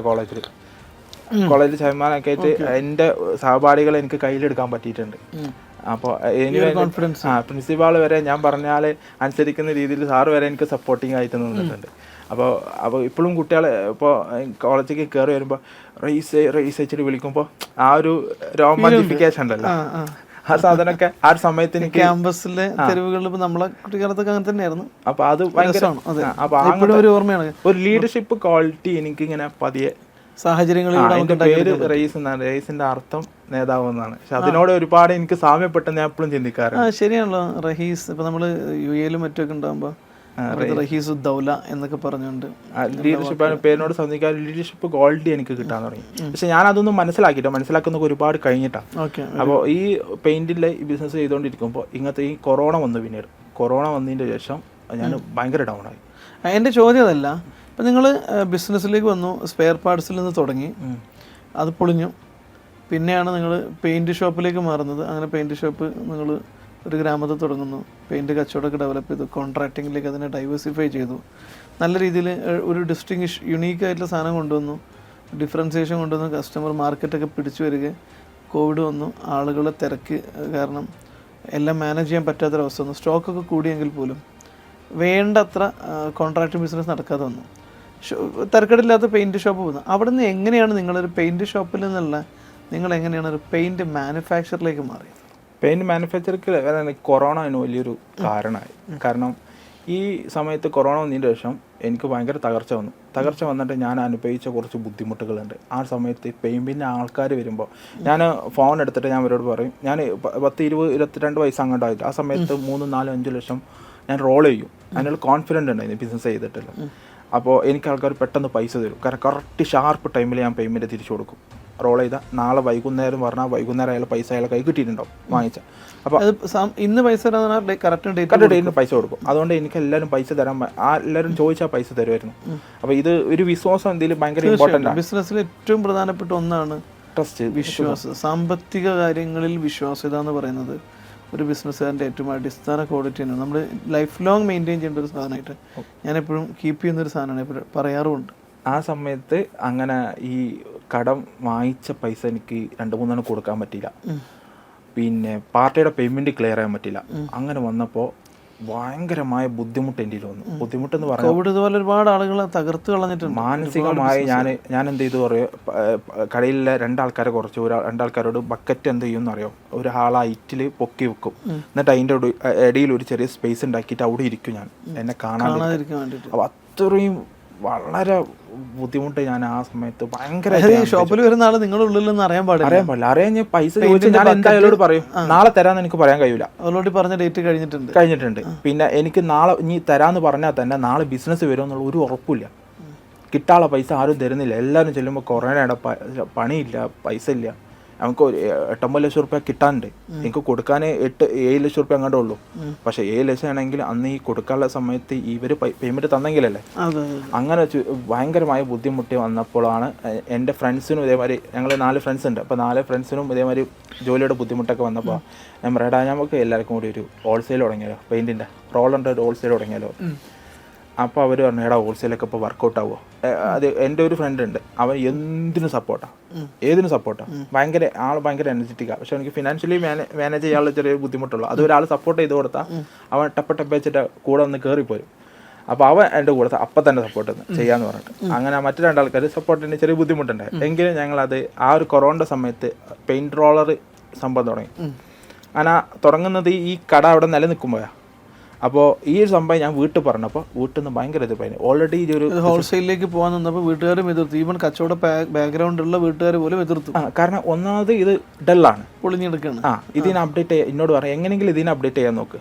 പക്ഷെ എനിക്ക് അപ്ഡേറ്റ് ചെയ്യാനുള്ള നമ്മളൊരു സാഹചര്യമില്ല. കാരണം എൻ്റെ ഞാൻ വീക്ഷണം മുന്നോട്ടുള്ളൊരു ചിന്താഗതി എനിക്ക് കുറച്ച് കൂടുതലായിരുന്നു. അതായത് ഇത് മുന്നോട്ട് ഇങ്ങനെ പോയാൽ എന്ത് സംഭവിക്കും, ഇതിന് തിരിച്ചു വരാൻ കഴിയുമോ, എനിക്ക് കോൺഫിഡൻ്റ് ഒക്കെ ഓക്കെ, പണിയെടുക്കാൻ ഞാൻ തയ്യാറാണ്. രാവിലെ മുതൽ വൈകുന്നേരം ഞാൻ ചില വീടുകളിലൊക്കെ കോൺട്രാക്റ്റിംഗ് വർക്ക് തീരാഞ്ഞിട്ട് സുബ് ബാങ്ക് കൊടുക്കുമ്പോഴാണ് നേരം വെളുത്തെന്ന് അറിയാം. അങ്ങനെ നിന്ന് ഞാൻ പണിക്കാരെ കൂടെ നിന്ന് അവരെ സപ്പോർട്ട് ചെയ്ത് വർക്ക് എടുപ്പിച്ചിട്ടുണ്ട്. അപ്പോൾ അങ്ങനെയും ഞാൻ ജോലി ചെയ്യാൻ തയ്യാറാണ്, ഏതവസ്ഥയിലും ഏത് സമയത്തും പണിയെടുക്കാൻ തയ്യാറുള്ള മനുഷ്യനാണ്. അപ്പോൾ ആ ഒരു സമയത്ത് പോലും എനിക്കിതിനെ മുന്നോട്ട് പോകാൻ കഴിയുമോ എന്നുള്ളത് ബുദ്ധിമുട്ടായി തുടങ്ങി. അങ്ങനെ ഈ സമയത്ത് ഞാൻ ഹോൾസെയിൽ എന്തെങ്കിലും, കാരണം ഇത്രയും ഈ സ്ഥാപനം അങ്ങ് ഷട്ടർ ഇടുന്നതോടുകൂടി 35 lakh ബാധ്യത വരും. ഷട്ടർ ഇടാതെ വെച്ചാൽ 7 ലക്ഷം ഉറുപ്പയേ ഉള്ളൂ. ഷട്ടർ ഇട്ടാൽ ഞാൻ സ്റ്റോക്ക് ഇടട്ടാ, അവിടുത്തെ മറ്റേ റെൻറ്റ് പെൻഡിങ് ഉണ്ട്, പിന്നെ അതർ എക്സ്പെൻസസ് മറ്റുള്ള കാര്യങ്ങളുണ്ട്. അപ്പോൾ എന്തായാലും ഒരു 35 lakh ഞാൻ ഞാനത് കണക്ക് കൂട്ടി വെച്ചു, ഡയറി നോട്ട് ചെയ്തു. ഈ പൈസ എനിക്ക് നഷ്ടമാണ്, ഇതിനെ ഒബ്സർവ് ചെയ്യാൻ ഞാനൊരു പണി കണ്ടെത്തണം. അങ്ങനെ ഇരിക്കുമ്പോഴാണ് ഞങ്ങൾ ഈ റോളറിൻ്റെ അങ്ങനെ ഞാനും എൻ്റെ 2 ആളും കൂടി ആദ്യം ചേർന്നിട്ട് ഞങ്ങൾ റോളറിൻ്റെ ഹോൾസെയിൽ തുടങ്ങി. അങ്ങനെ തന്നെ ideal the complete pen solution എന്നാണ് നമ്മൾ ആദ്യത്തെ നെയിം.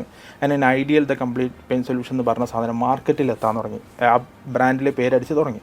ഞങ്ങൾ ആ ഒരു 10,70,000 എവിടെ നിന്നാണ് നിങ്ങൾ പ്രൊഡക്റ്റ് വാങ്ങിച്ച് സ്വന്തം? അത് മറ്റേ ചൈനയിൽ നിന്ന് ബൾക്ക് ഓർഡർ എടുത്തിട്ട് ഈ ഡൽഹിയിൽ നിന്ന് ഒരു കമ്പനി സ്പ്ലിറ്റ് ചെയ്ത് കൊടുക്കുന്നുണ്ട്. അപ്പോൾ അവരെടുത്ത് ഞങ്ങളൊരു ക്വാണ്ടിറ്റി വാങ്ങും. ഓക്കെ, നിങ്ങൾ അവരെ എടുത്തിട്ട് നിങ്ങളുടേതായ പാക്കിങ്ങിലേക്ക് കൊണ്ടുവന്നു. ഞങ്ങൾ പാക്കിലേക്ക് കൊണ്ടുവന്നു. അത്യാവശ്യം നല്ല ക്വാളിറ്റി മെറ്റീരിയൽ മാത്രം ചെയ്തിട്ടുള്ളൂ. കാരണം പിടിച്ച് നിൽക്കണമല്ലോ, എന്തെങ്കിലും ഉടായ്പ കളിച്ചാൽ എന്തായാലും ഒരു ബിസിനസ്സിൽ നമ്മൾ കീപ്പ് ചെയ്യേണ്ട ഒരു എത്തിക്സ് ആയിട്ട് എപ്പോഴും കീപ്പ് ചെയ്യേണ്ട, താൽക്കാലികമായിട്ട് ലാഭം ഉണ്ടാക്കുന്നതിന് അപ്പുറത്ത് ക്വാളിറ്റി കൊടുക്കുന്നതിന് ജെനുവിനാക്കി നമ്മൾ ബ്രാൻഡ്. അങ്ങനെ ഞങ്ങളുടെ കയ്യിൽ ഒരു യെല്ലോ കളറും പിന്നെ ഒരു ഗ്രീൻ കളറും ഒരു വൈറ്റും, അതായത് മറ്റേ സ്മൂത്തും എക്സ്റ്റീരിയർ എന്ന് പറഞ്ഞിട്ട് 2 ക്വാളിറ്റി വരുന്നുണ്ട്. ഈ 2 ക്വാളിറ്റിയാണ് ഞങ്ങളുടെ കയ്യിലുണ്ടായിരുന്നത്. പിന്നെ ഒരു 4 ഇഞ്ചിൻ്റെയും 2 ഇഞ്ചിൻ്റെ എന്ന് പറഞ്ഞിട്ട് 2 റോളറും. പിന്നെ ഈ സാധനം വെച്ചിട്ട് ഞങ്ങൾ മാർക്കറ്റ് പോകുന്നത്. അതിന് മാർക്കറ്റ് പോകുമ്പോൾ ബൈക്കിൽ ഓടും. ഞാൻ എന്ത് ചെയ്യും, ഇവിടെ കടയിൽ ചെക്കന്മാരെ ഏൽപ്പിച്ചിട്ട് പയ്യന്മാരെ ഏൽപ്പിച്ചിട്ട് ഞാൻ ബൈക്കിൽ പോകും. അങ്ങനെ നിലമ്പൂര് പൊന്നാനി അങ്ങനെ ഓടുമ്പോൾ ആൾക്കാർ റോളറോ ഇപ്പോൾ വേണ്ട പിന്നെ നോക്കാം. അങ്ങനെ ഒരുപാട് ആൾക്കാർ റിജക്റ്റ് ചെയ്തപ്പോൾ എന്നോട് പറഞ്ഞതാണ് നടക്കുമോ, ഒന്ന് നടക്കൂടാ, ഇത് നടക്കും. അങ്ങനെ നമ്മൾ ആഗ്രഹിച്ചിട്ടൊരു കാര്യം ചെയ്യുമ്പോൾ നടക്കും, റിസൾട്ട് ഉണ്ടാവും. കാരണം ഇതിൻ്റെ ഒരു സ്കോപ്പ് എന്തായാലും മാർക്കറ്റുണ്ട്. ആൾക്കാർക്ക് നമ്മൾ കയറി ചെല്ലുമ്പോൾ തന്നെ ആരും ഓർഡർ തരില്ല. അത് ഈവൻ എനിക്ക് കൗണ്ടറിൽ ഇരുന്ന് എക്സ്പീരിയൻസ് ഉണ്ട്. അപ്പോൾ എനിക്കറിയാം, ഞാൻ ഫസ്റ്റ് കയറി വന്ന ഒരാൾ നിങ്ങൾ അടുത്ത ആഴ്ച വരെ ഇട്ടാൽ, കാരണം ഇയാൾ അടുത്ത ആഴ്ച വരുന്നുണ്ടോ നോക്കണം, അല്ലെങ്കിൽ റെഗുലറായി ഓർഡർ എടുക്കാൻ പറ്റുള്ളൂ. റിപ്പീറ്റേഷൻ ചെയ്യുക, റിപ്പീറ്റ് ചെയ്യുമ്പോൾ നമുക്ക് എന്താ റിസൾട്ട് ഉണ്ടാവും, കിട്ടും. അങ്ങനെ ഞങ്ങൾ വീണ്ടും ഇത് ബൈക്കിൽ നിങ്ങൾ ഈ ഒരു ഹോൾസെയിലിൽ തീർച്ചയായിട്ടും നിങ്ങൾ ഈവൻ വലിയ വിജയമായില്ലെങ്കിൽ പോലും ആ ഷോപ്പിൻ്റെ എക്സ്പീരിയൻസ്, അനുഭവപാഠങ്ങൾ മുതൽക്കൂട്ടായിട്ടുണ്ട്. എനിക്ക് തോന്നുന്നു അത് തന്നെയാണ് നമ്മളൊരു എഫേർട്ട്. ഞാനും ലൈഫിൽ പഠിച്ചൊരു പാഠം എന്ന് വെച്ചാൽ, നമ്മൾ ആത്മാർത്ഥമായിട്ടൊരു എഫേർട്ട് ഇട്ട് കഴിഞ്ഞാൽ ചിലപ്പോൾ ആ സ്പോട്ടിൽ അത് ഉപകാരപ്പെട്ടില്ലെങ്കിലും ആ അനുഭവങ്ങളും ആ പാഠങ്ങളും ആ എഫേർട്ടും വേറൊരു സ്ഥലത്ത് പഠിച്ചവൻ നമുക്ക് സഹായമായിട്ട് തരുന്നതാണ് ഞാൻ എപ്പോഴും വിശ്വസിക്കുന്നത്. അതുകൊണ്ട് ഇപ്പോൾ ഞാൻ എൻ്റെ സ്റ്റാഫിനോടും ക്ലയൻസിനോടൊക്കെ പറയുന്നത്, നിങ്ങൾ സിൻസിയറായിട്ട് എഫേർട്ട് എടുക്കുക, ലക്ഷ്യബോധം കൃത്യമായിരിക്കുക. ചിലപ്പോൾ അതിൽ സക്സസ് ആയില്ലെങ്കിൽ പോലും മറ്റൊരു സ്ഥലത്ത് നമുക്കത് വലിയ സക്സസ് ആവുന്നുള്ളതാണ്. അങ്ങനെ ഈ ഒരു സമയത്ത് ഞാൻ നമ്മൾ പരിശ്രമിക്കുക, റിസൾട്ട് കിട്ടും. അങ്ങനെ ഞങ്ങൾ പരിശ്രമിച്ച് നമ്മൾ ഈ റോളർ ഇങ്ങനെ അവിടെ ഇവിടെയൊക്കെ കടകളിൽ കയറാൻ തുടങ്ങി. അങ്ങനെ കയറുന്ന സമയത്ത് ഞാൻ അപ്പോൾ ഈ നിലവിൽ നമ്മളെ പാങ്ങിൽ കൗണ്ടർ അവിടെ ഉണ്ട്. അപ്പോൾ ആ കൗണ്ടറിൽ ഞങ്ങളൊരു ഓഫീസ് സെറ്റ് ചെയ്ത് ഒരു റൂം എക്സ്ട്രാ എടുത്തിട്ട്, കാരണം 5-6 റൂം ഉണ്ടായിരുന്നില്ല, കുറേ റൂം ഒഴിവാക്കി റെൻറ്റ് കൊടുക്കാൻ പറ്റാത്ത. അതിൽ ഒരു റൂം എന്ത് ചെയ്തു, ഞങ്ങൾ ഓഫീസാക്കി എടുത്ത്, അതായത് ഐഡിയലിൻ്റെ ഹോൾസെയിലിന് വേണ്ടി ഒരു ഓഫീസാക്കി എടുത്തു. ആ ഓഫീസിൽ വെച്ചിട്ട് ഞാൻ മനസ്സിലാക്കിയ കാര്യം എന്ന് വെച്ചാൽ, എന്നെ ഒബ്സർവ് ചെയ്യുക, ഞാൻ ആരാണെന്നുള്ളത് എനിക്ക് ആ സമയം വരെ ബോധ്യപ്പെട്ടിട്ടില്ല. അതായത് എൻ്റെ സ്കിൽ എന്താണ്, ഞാൻ ഏതിലാണ് സ്കില്ലഡ് ആവേണ്ടത്, എങ്ങനെയാണ് ബിസിനസ്, അതായത് എനിക്ക് പരാജയപ്പെട്ടാനുള്ള കാരണങ്ങൾ എന്താ, കൊറോണ മാറ്റിവെക്കാം തിരിച്ചറിഞ്ഞു. കൊറോണ എന്ന് പറഞ്ഞാൽ ആ ഒരു സംഭവം എന്ന് പറഞ്ഞാൽ അത് നമുക്ക് നാച്ചുറൽ കലാമിറ്റീസ്, അത് താൻ പാതി ദൈവം പാതി പറഞ്ഞല്ല, ആ ദൈവത്തിൻ്റെ ഭാഗത്തുനിന്ന് ഒഴിവാക്കാം. എൻ്റെ പാതി അപ്പോഴും ഞാൻ യൂസ് ചെയ്തിട്ടില്ല എന്ന് തന്നെ ഞാൻ വിശ്വസിച്ചു. അപ്പോൾ ഞാൻ എന്ത് ചെയ്തു, എന്നെ അപ്ഡേറ്റ് ചെയ്യാൻ ശ്രമിച്ചു. അപ്പോൾ എനിക്ക് മനസ്സിലായി, എനിക്ക് ഒരാളെ നല്ല പോലെ എന്താ പറയുക, ഒരു ബിസിനസ്സിനെ എങ്ങനെയെങ്കിലുമൊക്കെ കരകയറ്റാനുള്ള ഒരു കപ്പാസിറ്റി എനിക്കുണ്ട്. കാരണം ഞാൻ പരിശ്രമിക്കാൻ തയ്യാറാണ്. അപ്പോൾ അതെങ്ങനെ മുതലാക്കണം എന്നുള്ള ഒരു ഒബ്സർവേഷൻ. ഒറ്റയ്ക്കിരിക്കും, ഫോണൊക്കെ അങ്ങ് മാറ്റി വെക്കും, ഫോണൊക്കെ മാറ്റി വെച്ചിട്ട് ചെയറിൽ അങ്ങ് ഇരിക്കും, ഇരുന്നിട്ട് എങ്ങനെ ആലോചിക്കും എന്തൊക്കെ ചെയ്യാൻ പറ്റുക. Very good. നിക്കോള ടെസ്ല പറഞ്ഞൊരു പ്രധാനപ്പെട്ട ഒരു കൂട്ടുണ്ട്, നിങ്ങൾ എപ്പോഴാണ് ഒറ്റക്കാകുന്നത് അപ്പോഴാണ് ഐഡിയകൾ ജനിക്കുന്നതെന്ന്. തീർച്ചയായിട്ടും. ഞാൻ ബിസിനസ്സുകാർ ട്രെയിനിങ്ങിലൊക്കെ നിർബന്ധമായിട്ടും പറയുന്നൊരു കാര്യം എന്താണെന്ന് വെച്ച് കഴിഞ്ഞാൽ മാസത്തിലൊരിക്കലെങ്കിലും നിങ്ങൾ ഒറ്റയ്ക്ക് ഒരു 5-6 മണിക്കൂർ തനിച്ച് മൊബൈൽ ഫോണൊന്നും ഇല്ലാതെ ഏറ്റവും സമയം കളയുന്നത് നമ്മൾ ഫോണാണ്. You will get the right idea. Okay, എന്നിട്ട് അപ്പോൾ ആ ഒരു സമയത്ത് ഞാൻ എന്ത് ചെയ്തതെന്ന് അറിയോ, എൻ്റെ കോൺട്രാക്റ്റിംഗ് സെഗ്മെൻ്റ് ഉണ്ടല്ലോ അതെനിക്ക് മാനേജ് ചെയ്യാൻ കഴിഞ്ഞില്ല. കാരണം ടെൻഷൻ കൂടി, സിറ്റുവേഷൻ ആകെ മാറിപ്പോയി. വീട്ടിൽ നിന്ന് പ്രഷർ വരുന്നുണ്ട്, മറ്റേ പേയ്മെൻറ്റിൻ്റെ പ്രഷർ വരുന്നുണ്ട്. അങ്ങനെ കോൺട്രാക്റ്റിംഗ് സെഗ്മെൻറ്റിനെ ഞാൻ എന്ത് ചെയ്യുന്നു, ഒന്ന് സെറ്റപ്പാക്കി. അതായത് 2 സിവിൽ സ്റ്റാഫിനെ കൊണ്ടുവന്നു, അതിന് ബ്രൗഷറൊക്കെ ഇറക്കി. അതൊക്കെ ഇൻസ്റ്റാഗ്രാമിൽ ഇപ്പോഴും കിടക്കുന്നുണ്ട് ആ ബ്രൗഷറൊക്കെ. ആരും കൊണ്ടുവരാത്ത അടിപൊളി ഐറ്റംസ് വെച്ചിട്ട് സർവീസൊക്കെ ഭയങ്കര ക്യൂട്ടായിട്ട് ആ ഒരു ബ്രൗഷറൊക്കെ ഇറക്കിയിട്ട്, ബ്രൗഷറിലൊന്നും സർവീസ് അതുവരെ ആരും കൊടുത്തിട്ടില്ല. ബ്രൗഷർ കൊടുത്തിട്ട് സർവീസ് ഞങ്ങൾ സർവീസ് ആണ് ഇന്ന പോലെ ഞങ്ങൾക്കറിയാം, ഫാസ്റ്റ് ക്വിക്കലി റെസ്പോൺസ്. ഈ ഇവനെ വെച്ച് മാർക്കറ്റ് ചെയ്യാൻ തുടങ്ങി. നല്ല പ്രൊഫഷണലായിട്ട് വർക്ക് കിട്ടാൻ തുടങ്ങി. വർക്ക് എങ്ങനെയാണെന്ന് വെച്ചാൽ ഞങ്ങൾ 3 കാറ്റഗറി ചെയ്തിട്ടാണ് വർക്ക് കൊടുക്കാം. പ്രീമിയം, അതായത് പ്രീമിയം, പിന്നെ മീഡിയം എന്നൊക്കെ വെച്ചിട്ട് 3 സെഗ്മെൻ്റ് ആക്കി കൊടുക്കും. അതിൽ ഏത് സെഗ്മെൻ്റ് എടുക്കുന്ന വെച്ചാൽ ഓരോ അതിനനുസരിച്ച് ഫീച്ചേഴ്സ് കൂട്ടി കൊടുക്കാൻ തുടങ്ങി. ഒന്ന് ഫസ്റ്റ് ഓൾ വന്ന് സർവീസ്, 5 വർഷത്തെ സർവീസ് ഞങ്ങൾ കൊടുക്കും. അതെങ്ങനെ 5 വർഷത്തെ പെർഫോമൻസ് വാറണ്ടി ഉള്ള പെയിൻ്റ് എടുത്ത് 5 വർഷത്തെ ഫ്രീ സർവീസ് ഞങ്ങൾ കൊടുക്കുന്നുണ്ട്. അത് ഈ ഗൾഫിൽ അബ്രോഡ് നിൽക്കുന്ന ആൾക്കാർക്കൊന്നും വീട്ടിലുണ്ടാവില്ല. അപ്പോൾ ലേഡീസ് ആവും കൂടുതൽ. അപ്പോൾ അവർക്ക് വീടിൻ്റെ മേലെ പെയിൻ്റ് അടിച്ച് പോയി കഴിഞ്ഞാൽ കാലം കഴിഞ്ഞാൽ പായൽ വരും. ഏത് പെയിൻ്റ് അടിച്ചാലും പായൽ വരും. അത് സത്യമാണ്. ഇനി എങ്ങനെ പരസ്യം ചെയ്താലും. അപ്പോൾ പായലെവിടെ പൂപ്പലെവിടെ എന്ന് പറഞ്ഞു കഴിഞ്ഞാൽ അത് കണ്ടിന്യൂസ് ആയിട്ട് അവിടെ ക്ലീൻ ചെയ്യാതെ പായലൊക്കെ വരും. ഓക്കെ, നമ്മൾ എന്നും കുളിക്കുന്ന ആൾക്കാരാ. നമ്മൾ കുളിക്കാണ്ട് ഒന്ന് നിന്ന് കഴിഞ്ഞാൽ നമ്മുടെ മുഖത്ത് പൊടിയും പിടിക്കില്ല. അത്രേ ഉള്ളൂ. നമ്മൾ ക്ലീൻ ചെയ്ത് കഴിഞ്ഞാൽ ആ പെയിന്റിന്റെ ക്വാളിറ്റി അനുസരിച്ച് അത് അവിടെ ഉണ്ടാവും. ക്ലീൻ ചെയ്തില്ലെങ്കിൽ അവിടെ പായൽ വരും. അപ്പോൾ ഈ വീടിന്റെ ടെറസിലൊക്കെ ഈ പായലും പൂപ്പിലൊക്കെ വരുന്ന സമയത്ത് ഇവർക്ക് ഇത് ക്ലീൻ ചെയ്യാൻ ഭയങ്കര ബുദ്ധിമുട്ടാണ്. എബ്രോഡുള്ളവിടെ ഞങ്ങൾ ആ സർവീസും കൂടിയും കൊടുത്തു. ഫ്രീ ആയിട്ട് ഞങ്ങൾ ചെയ്യും. ഇത്ര വർഷം കഴിഞ്ഞാൽ ചെറിയൊരു എമൗണ്ട്, ഒരു 1000-1500 രൂപ കൊടുത്താൽ മതി. ഈ കോൺട്രാക്റ്റിംഗ് സെഗ്മെൻറ്റിന് 2ാമത് അപ്ഡേറ്റ് ചെയ്തു. വീണ്ടും 2ാമത്തെ കൊറോണ വന്നു. 2ാമത്തെ കൊറോണയിൽ വന്നപ്പോൾ അതും ഡെല്ലായി. കിട്ടാനുള്ള പേയ്മെൻറ്റൊക്കെ ബുദ്ധിമുട്ടിലേക്ക്. 2ാമത്തെ കൊറോണ വന്നപ്പോൾ ഞാനൊരു കാര്യം ഒബ്സർവ് ചെയ്തു. ഈ സ്ഥാപനം ഇനി മുന്നോട്ട് ഞാൻ സ്ട്രഗിൾ ചെയ്ത് കൊണ്ടുപോകുമ്പോൾ ഇതിൻ്റെ നഷ്ടം വരും.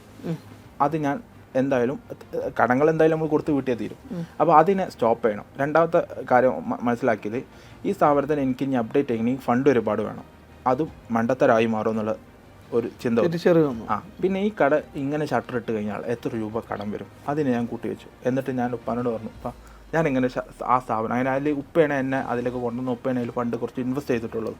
ഇപ്പോൾ എന്നെ ഫണ്ട് ഇൻവെസ്റ്റ് ചെയ്തിട്ടില്ല. അപ്പോൾ ഞാൻ പറഞ്ഞോട് പറഞ്ഞു, ഞാൻ ഈ ഷട്ടർ ഇടാണ്, ഇത്ര രൂപ ഇതിന് മുടക്ക് വന്നിട്ടുണ്ട്. അത് കോസ്റ്റ് ഇത്ര രൂപ, കട തുടങ്ങാൻ വന്നത്. അതിൽ നിന്ന് ഒരു 3 ലക്ഷം രൂപ കൂട്ടിയിട്ട് പറഞ്ഞോട് പറഞ്ഞു, ഇത്ര രൂപ ഞങ്ങളെ കയ്യിൽ തരും.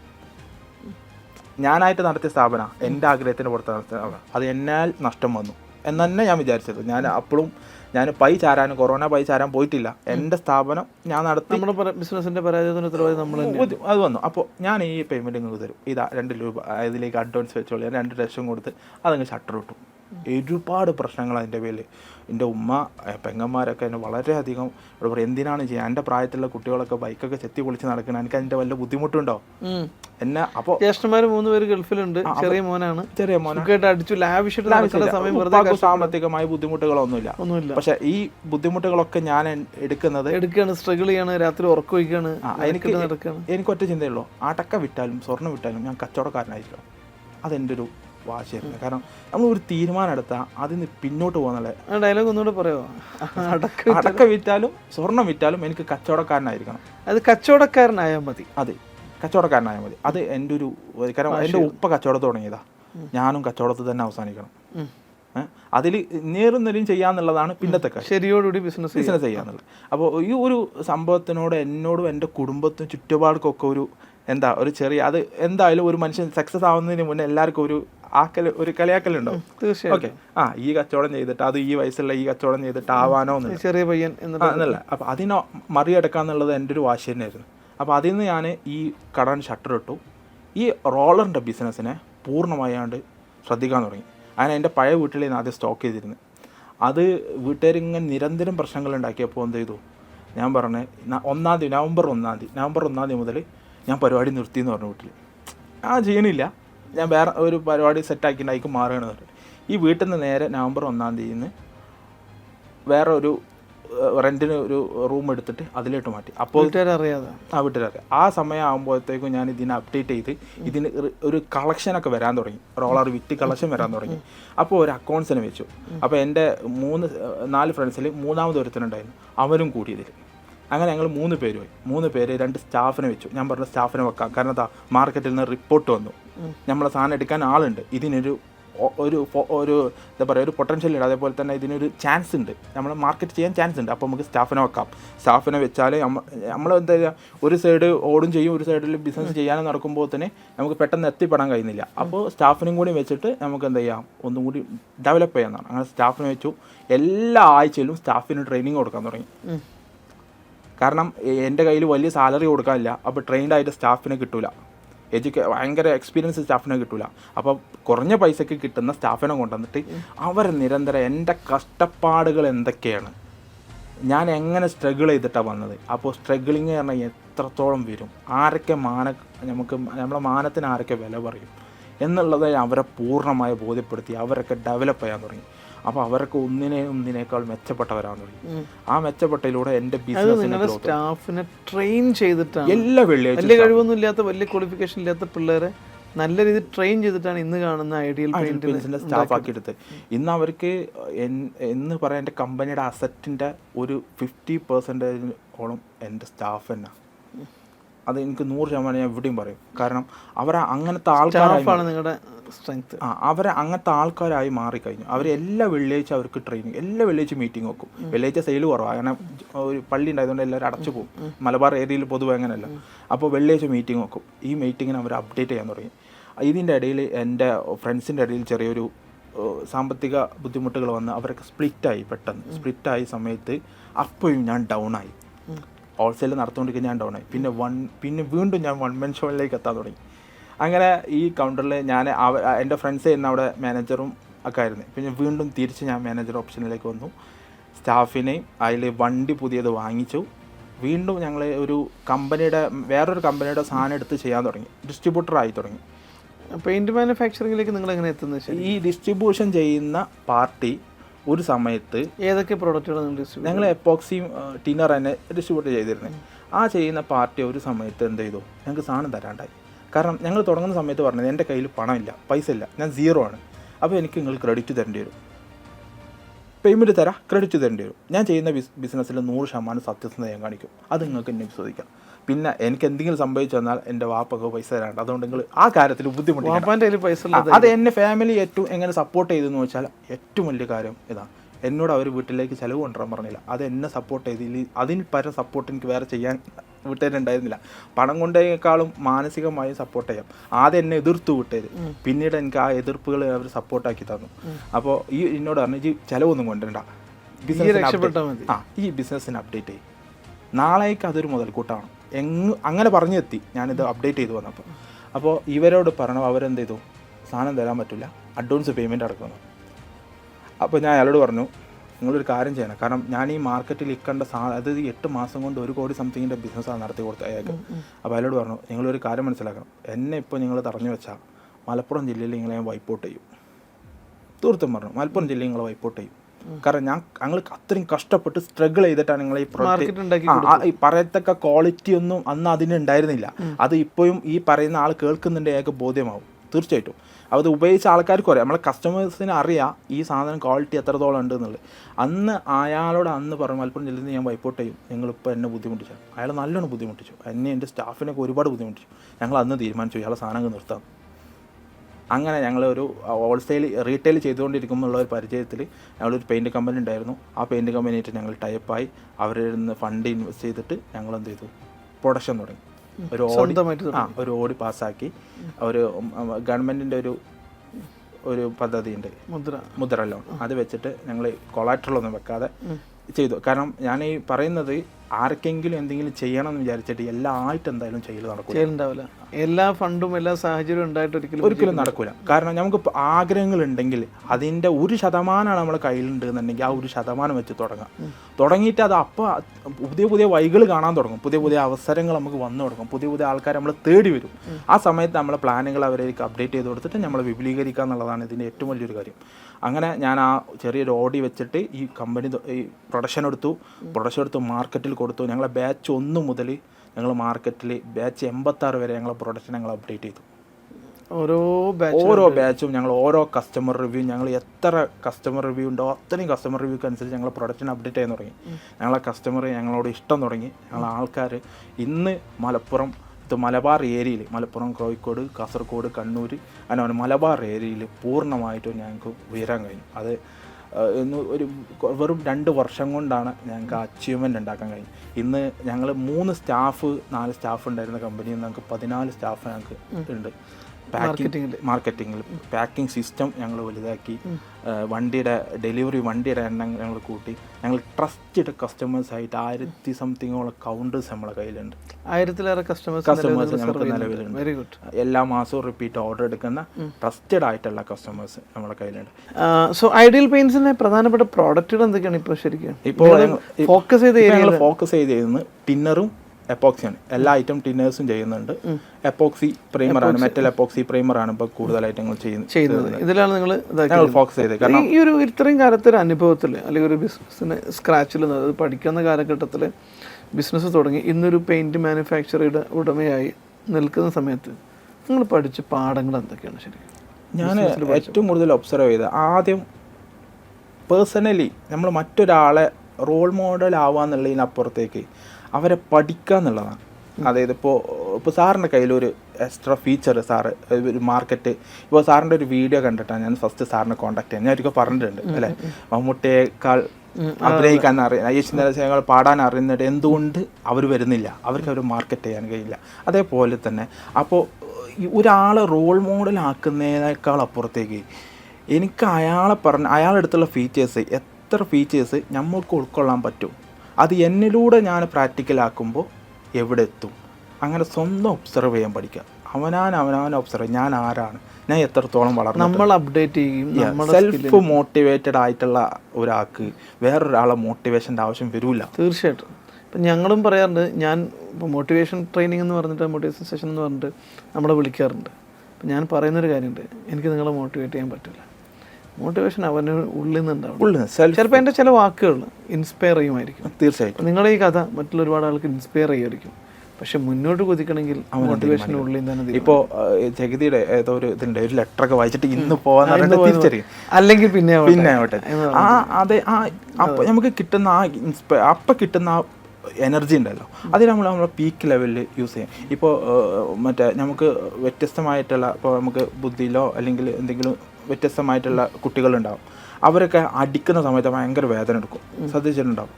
കാരണം അവരെന്ത് ചെയ്യും, അവർക്ക് ചെയ്യുന്ന ഏതെങ്കിലും ഒരു സ്കില്ലും അവർക്കുണ്ടാവും. ഒന്നുകിൽ നല്ല ചിത്രം വരക്കും, അല്ലെങ്കിൽ അവർ എന്തെങ്കിലും വ്യത്യസ്തമായ ആക്ടിവിറ്റി ചെയ്യും. പക്ഷെ അവർ ചെയ്യുന്ന കാര്യം ഇത്രയും ഭംഗിയാവാൻ കാരണം എന്താ വെച്ചാൽ അവരെ പീക്ക് ലെവലിൽ ഉപയോഗിക്കും. സോ ഞാൻ ഇപ്പോൾ എനിക്കൊരു ചോദ്യം ചോദിക്കാനുള്ളതെന്ന് വെച്ചാൽ, ഇപ്പോൾ ഐഡിയൽ പെയിൻറ്റ്സ് നിലവിൽ അത്യാവശ്യം മലബാർ മുഴുവൻ വ്യാപിച്ചു കഴിഞ്ഞിരിക്കുകയാണ്. എനിക്ക് തോന്നുന്നു തൃശ്ശൂർ മുതൽ കാസർഗോഡ് വരെ നല്ല രീതിയിൽ നിങ്ങൾ ചെയ്യുന്നുണ്ട്. എന്താണ് ഐഡിയൽ പെയിൻറ്റ്സിൻ്റെ? കാരണം പെയിൻറ്റിങ് എന്ന് പറഞ്ഞതിൽ ഒരു വലിയൊരു ലോകമാണ്. ഇന്ത്യ പോലെ വലിയൊരു മാർക്കറ്റ് ഉണ്ട്, ഒരുപാട് കോമ്പറ്റീറ്റേഴ്സ് ഉണ്ട്. എന്താണ് ഐഡിയൽ പെയിൻറ്റ്സിൻ്റെ ഫ്യൂച്ചർ? എന്താണ് ഫ്യൂച്ചർ പ്ലാനുകൾ? ഞങ്ങൾ ഫ്യൂച്ചർ പ്ലാൻ എന്ന് പറയുമ്പോൾ, ഇപ്പോൾ ഞങ്ങൾ ചെയ്യുന്ന പ്രൊഡക്റ്റുകൾ ആൾക്കാരുടെ ട്രസ്റ്റഡാണ്, വിശ്വാസം. ഞങ്ങൾ പരമാവധി ക്വാളിറ്റിനെ പ്രദാനം ചെയ്തിട്ട് തന്നെ കൊടുക്കുന്നത്. കാരണം ആൾക്കാരുടെ മുന്നിൽ പെയിൻറ്റിൻ്റെ ക്വാളിറ്റി വെരിഫൈ ചെയ്ത് കൊടുത്ത് അത് പറഞ്ഞു കൊടുത്തിട്ട് തന്നെ ചെയ്യുന്നത്. അപ്പോൾ ഞങ്ങൾക്ക് മറ്റൊരു പ്രൊഡക്റ്റ് കൊണ്ടുവന്നാൽ ആൾക്കാർ സ്വീകരിക്കാൻ ഒരുപാട് തയ്യാറാണ്. ഞങ്ങളോട് ആസ്ക് ചെയ്യുന്നുണ്ട്, നിങ്ങളുടെ കയ്യിൽ മറ്റ് മെറ്റീരിയലുകളുണ്ടോ.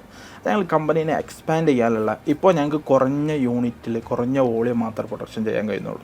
ഞങ്ങൾ നിലവിൽ കിട്ടുന്ന ഓർഡർ, മാർക്കറ്റിലുള്ള ഓർഡറിനനുസരിച്ച് ഞങ്ങൾക്ക് ചെയ്യാൻ പറ്റുന്നില്ല. ഇല്ല, ഇപ്പോൾ ഞങ്ങൾക്ക് നിലവിൽ കിട്ടുന്ന ഓർഡർ തന്നെ കറക്റ്റ് സപ്ലൈ ചെയ്യാനുള്ള ബുദ്ധിമുട്ടുകൾ ഞങ്ങൾ നല്ലോണം നേരിടുന്നത്. പ്രൊഡക്ഷൻ ഫെസിലിറ്റിയുടെ പരിമിതിയുണ്ട്. അപ്പോൾ ഇതിനെ ഞങ്ങൾ എക്സ്പാൻഡ് ചെയ്യാന്നുള്ളത് ഉള്ള ഒരു ശ്രമത്തിലാണ് ഇപ്പോൾ ഞങ്ങൾ. എന്തൊക്കെയാണ് എക്സ്പാൻഷൻ പ്ലാൻ നിങ്ങളുടെ? എക്സ്പാൻഷൻ ഒരു 25 വർഷത്തെ ഫ്യൂച്ചറിസ്റ്റിക് ആയിട്ടുള്ള കമ്പനി സെറ്റ് ചെയ്യാന്നുള്ള.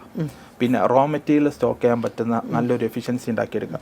കാരണം നിരന്തരം വില കൂടുന്ന റോ മെറ്റീരിയൽസ് ഇപ്പോൾ യുദ്ധമായാലും മറ്റുള്ള കാരണങ്ങളും, അപ്പോൾ അതിനെ സ്റ്റോക്ക് ചെയ്താൽ നല്ല ക്വാളിറ്റി പ്രോഡക്റ്റ് നല്ലൊരു വിലയിൽ നമുക്ക് മാർക്കറ്റിൽ ചെയ്യാൻ കഴിയും. നിങ്ങൾ എവിടെയാണ് ഇപ്പോൾ പുതിയ എക്സ്പാൻഷൻ വരുന്നത്? എവിടെയാണ് നിങ്ങളുടെ? ഞങ്ങൾ കൊട്ടക്കൽ മരവട്ടം, അവിടെ ലാൻഡൊക്കെ എടുത്ത് ഫാക്ടറി, സ്വന്തമായിട്ട് ഫാക്ടറി ഒക്കെ ചെയ്യാനുള്ള പദ്ധതിയിലാണ് ഞങ്ങൾ കാര്യങ്ങൾ ചെയ്തത്. അതിൻ്റെ മറ്റുള്ള പ്രോസസ്സിങ്ങുകളൊക്കെ നടന്നുകൊണ്ടിരിക്കുന്നു.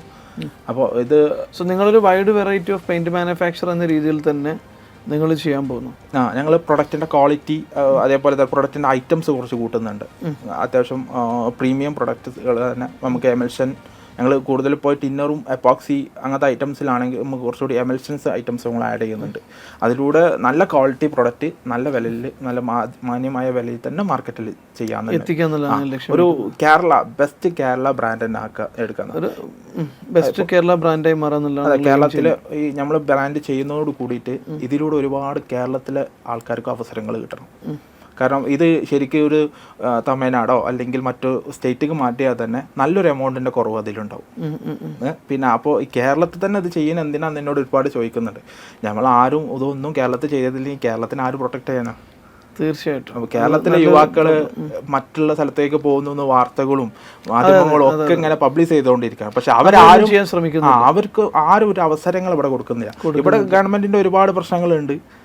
പിന്നെ മറ്റു കുറെ തൊഴിലാളി പ്രശ്നങ്ങൾ, മറ്റങ്ങനെ ഒരുപാട് പ്രശ്നങ്ങൾ എല്ലായിടത്തും ഉണ്ടാവും. അപ്പൊ അതിനൊക്കെ മറികടന്ന് കേരളത്തിനെ നമ്മൾ പിടിച്ചു നിർത്തില്ലെങ്കിൽ പിന്നെ കേരളത്തിനെ ആര് പിടിച്ചെടുത്താണ്? ഞങ്ങളെ പോലത്തെ തലമുറ ഇനിയും വരണം. ഇതൊക്കെ ഞാൻ എത്ര റിസ്ക് എടുത്താലും എത്ര ബുദ്ധിമുട്ടായാലും ഞാൻ എടുത്ത എഫേർട്ട് മറ്റൊരാൾക്ക് അത് മനസ്സിലാക്കാൻ പറ്റുന്നുണ്ടെങ്കിൽ എന്നെപ്പോലെ ഒരു എഫേർട്ട് എടുക്കാൻ ഒരു യുവാവും കൂടി തയ്യാറായ അവിടെ അടുത്ത നെക്സ്റ്റ് ഒരു സാധ്യത തുറക്കണം. അപ്പോൾ അവിടെ ഒരുപാട് ആൾക്കാർക്ക് ജോലി സാധ്യതകൾ കിട്ടും. മാത്രമല്ല നമ്മളോടൊപ്പം എൻ്റെ അടുത്ത് ഒരുപാട് ആൾക്കാർ ചോദിക്കുന്ന ഒരു ചോദ്യമാണ്, നമുക്ക് ഇൻവെസ്റ്റ് ചെയ്യാൻ പറ്റിയ ട്രസ്റ്റഡ് ആയിട്ടുള്ള ബിസിനസ്സുകൾ എന്തൊക്കെയാണ്?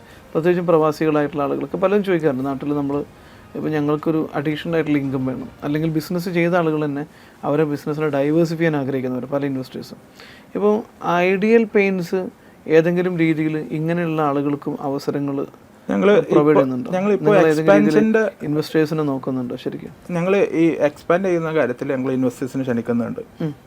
അവർക്ക് ഒരു ലോങ് ടേംസ് നല്ല സെക്യൂർഡ് ആയിട്ടുള്ള അവരെ ഫണ്ട് ഇൻവെസ്റ്റ് ചെയ്ത് കഴിഞ്ഞാൽ ആ ഇൻവെസ്റ്റ്മെന്റ് ലോസ് ആവാത്ത രീതിയിൽ അവർക്ക് അങ്ങനത്തെ ഒരു സിസ്റ്റം തന്നെ ഞങ്ങൾ ചെയ്യുന്നത്. ഇപ്പോൾ റീസെൻ്റായി ഇപ്പോൾ ഇൻവെസ്റ്റ്മെൻറ്റ് ഞങ്ങൾ ക്ഷണിച്ചുകൊണ്ടിരിക്കുന്നുണ്ട്. അപ്പോൾ അവർക്ക് ഒരിക്കലും അവർ ഇൻവെസ്റ്റ് ചെയ്ത ഫണ്ട് ലോസ് ആവില്ല. കാരണം കമ്പനി ഗ്യാരണ്ടിയോട് കൂടിയിട്ട് ലാൻഡും കാര്യങ്ങളൊക്കെ നിങ്ങൾ തന്നെയാണ് ഓൺ ചെയ്യണം. കമ്പനിയുടെ പേരിലാണ് എല്ലാം. ഇപ്പോൾ എല്ലാ കാര്യങ്ങളും കമ്പനിയുടെ പേരിലാണ് രജിസ്ട്രേഷൻ ചെയ്തിട്ടുള്ളത്. അപ്പോൾ എനിവേ അവർക്ക് മാർക്കറ്റിൻ്റെ സിറ്റുവേഷൻസ് ഫ്ലക്ച്വേഷൻസ് ഒക്കെ വന്നാൽ പോലും അവരുടെ ഫണ്ട് ലോസ് ആവാതെ ഇൻവെസ്റ്റ് ചെയ്തതിന് സെക്യൂരിറ്റി കൊടുത്ത രീതിയിലാണ് ഞങ്ങൾ ചെയ്തിട്ടുണ്ട്. സോ എൻ്റെ അടുത്ത് ഒരുപാട് ആളുകൾ ചോദിക്കാറുണ്ട്, നല്ല ഇൻവെസ്റ്റ് ചെയ്യാൻ പറ്റിയ ബിസിനസ് ഏതാണ്, അങ്ങനെയുള്ള ചോദിക്കാറുണ്ട്. അപ്പോൾ എമേർജിങ് ആയിട്ടുള്ളൊരു ബിസിനസ് ഓൺട്രപ്രണറാണ് റഹീസും ഐഡിയൽ പെയിൻറ്റ്സും. നിങ്ങൾക്ക് അങ്ങനെ താല്പര്യങ്ങളുണ്ടെങ്കിൽ അതിനുമായി ബന്ധപ്പെട്ട് കൂടുതൽ അറിയണമെന്നുണ്ടെങ്കിൽ നിങ്ങൾ റഹീസിനെ കോൺടാക്ട് ചെയ്താൽ മതി. റഹീസിൻ്റെ നമ്പർ ഞാൻ താഴെ കൊടുക്കുന്നുണ്ട്. സോ കംപ്ലീറ്റ് ഡീറ്റെയിൽസ് മനസ്സിലാക്കിയതിന് ശേഷം മാത്രം നിങ്ങൾ ഇൻവെസ്റ്റ് ചെയ്യുക. റഹീസ് ബാക്കി ഡീറ്റെയിൽസൊക്കെ തരുന്നതായിരിക്കും അല്ലേ? തീർച്ചയായിട്ടും. ഓക്കെ. ഇപ്പോൾ എനിക്ക് ഇനി പുതിയതായിട്ട് എന്തെങ്കിലും ചെയ്യണം എന്ന ആൾക്കാർ, ഇപ്പം ഞാനൊരു കോഫി ഷോപ്പിൽ കോഫി കുടിച്ചുകൊണ്ടിരിക്കുമ്പോൾ കുറച്ച് പയ്യന്മാർ അപ്പുറത്ത് ഇരുന്നിട്ട് പറയുന്നുണ്ട്, ആരൊക്കെ പോയി കാണാനും ഇൻവെസ്റ്റ് ചെയ്യാൻ, നമ്മളെ പ്ലാൻ പറഞ്ഞാൽ എങ്ങനെ ഇരിക്കും, അയാൾ സ്വീകരിക്കുമോ, അയാളുടെ അടുത്ത് എങ്ങനെ ഇൻവെസ്റ്റ്മെൻറ്റിന് പോവുക, ഇനിയിപ്പോൾ എന്താ ചെയ്യുക, നമുക്ക് ഫണ്ട് വേണമല്ലോ എന്ന് പറഞ്ഞിട്ട് കുറച്ച് യുവാക്കൾ ഇരിക്കുന്നുണ്ട്. പക്ഷെ ആ യുവാക്കളൊക്കെ അവർ ഓരോ സ്റ്റേജിൽ കയറി ചെല്ലുമ്പോൾ അതിൻ്റെ ബുദ്ധിമുട്ട് എത്രത്തോളം അവർ അറിഞ്ഞിട്ടുണ്ടാവില്ല, തുടക്കമാണ്. പക്ഷെ അവരോടൊക്കെ ആരൊക്കെ ഇനിയൊരു ഫാക്ടറി അല്ല ഒരു പ്രൊഡക്ഷൻ ഏരിയ തുടങ്ങണമെന്നോ ഒരു ബിസിനസ് തന്നെ അവർക്ക് ചെയ്യണം എന്നൊരു സാമ്രാജ്യം വെട്ടിപ്പിടിക്കണം എന്നൊക്കെ ഉണ്ടെങ്കിൽ അവരോട് എനിക്ക് പറയാനുള്ളത് try again after win. So നിങ്ങൾക്ക് വരാനിരിക്കുന്ന വരും തലമുറയോടും പറയാനുള്ളതാണ്, ചെയ്യുന്നത് വരെ നിങ്ങൾ പരിശ്രമിക്കുക. ശരിക്ക് തോറ്റവർക്ക് വിജയമുള്ളൂ എന്ന് എല്ലാവരും പറയുന്നുണ്ട്. ഞാനൊരു സിമ്പിളായിട്ടൊരു എക്സാമ്പിൾ പറയാം. പരീക്ഷ ഏതെങ്കിലും തോൽക്കുള്ളൂ അല്ലേ? സോ പരീക്ഷ എഴുതാത്തവർക്ക് ഇവിടെ ഇരുന്നിട്ട് ഈ എഴുതി തോറ്റില്ലേ എന്ന് ചോദിക്കാനേ കഴിയുള്ളൂ. തോറ്റ് എന്താ ഈ തോറ്റില്ലേ, ഒരു തവണ തോറ്റ് അടുത്ത തവണയെങ്കിലും വിജയിക്കണമെങ്കിൽ തോറ്റെന്ന് ചോദിക്കുന്നവൻ ഒരിക്കലും പരീക്ഷ എഴുതിയിട്ടുണ്ടാവില്ല. അപ്പോൾ എക്സാം എഴുതിയാൽ തന്നെ വിജയിക്കുന്നവരെ പരിശ്രമിക്കുക, പഠിക്കുക. അത് പഠിക്കുന്ന കാര്യം അതേപോലെ നമ്മൾ പ്രാവർത്തികമാക്കാൻ നോക്കുക.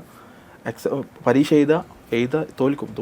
തോൽവി ഒരിക്കലും പരിശ്രമിച്ചവന് മാത്രമുള്ളതാണ് തോൽവി, അല്ലാത്തവർക്ക് തോൽവിയില്ല. ഇരുന്ന് സംസാരിക്കാൻ മാത്രമേ കഴിയത്തുള്ളൂ. ശരിക്കും ബുദ്ധിമുട്ടുണ്ടാവും, റിസ്ക് ഉണ്ടാവും. ഏത് റിസ്ക്കും എന്തിനേയും തരണം ചെയ്യാൻ തയ്യാറാണെങ്കിൽ ഉറപ്പാണ്, കമ്പൾസറി എന്തായാലും അയാൾക്ക് വിജയം ഉണ്ടാവും.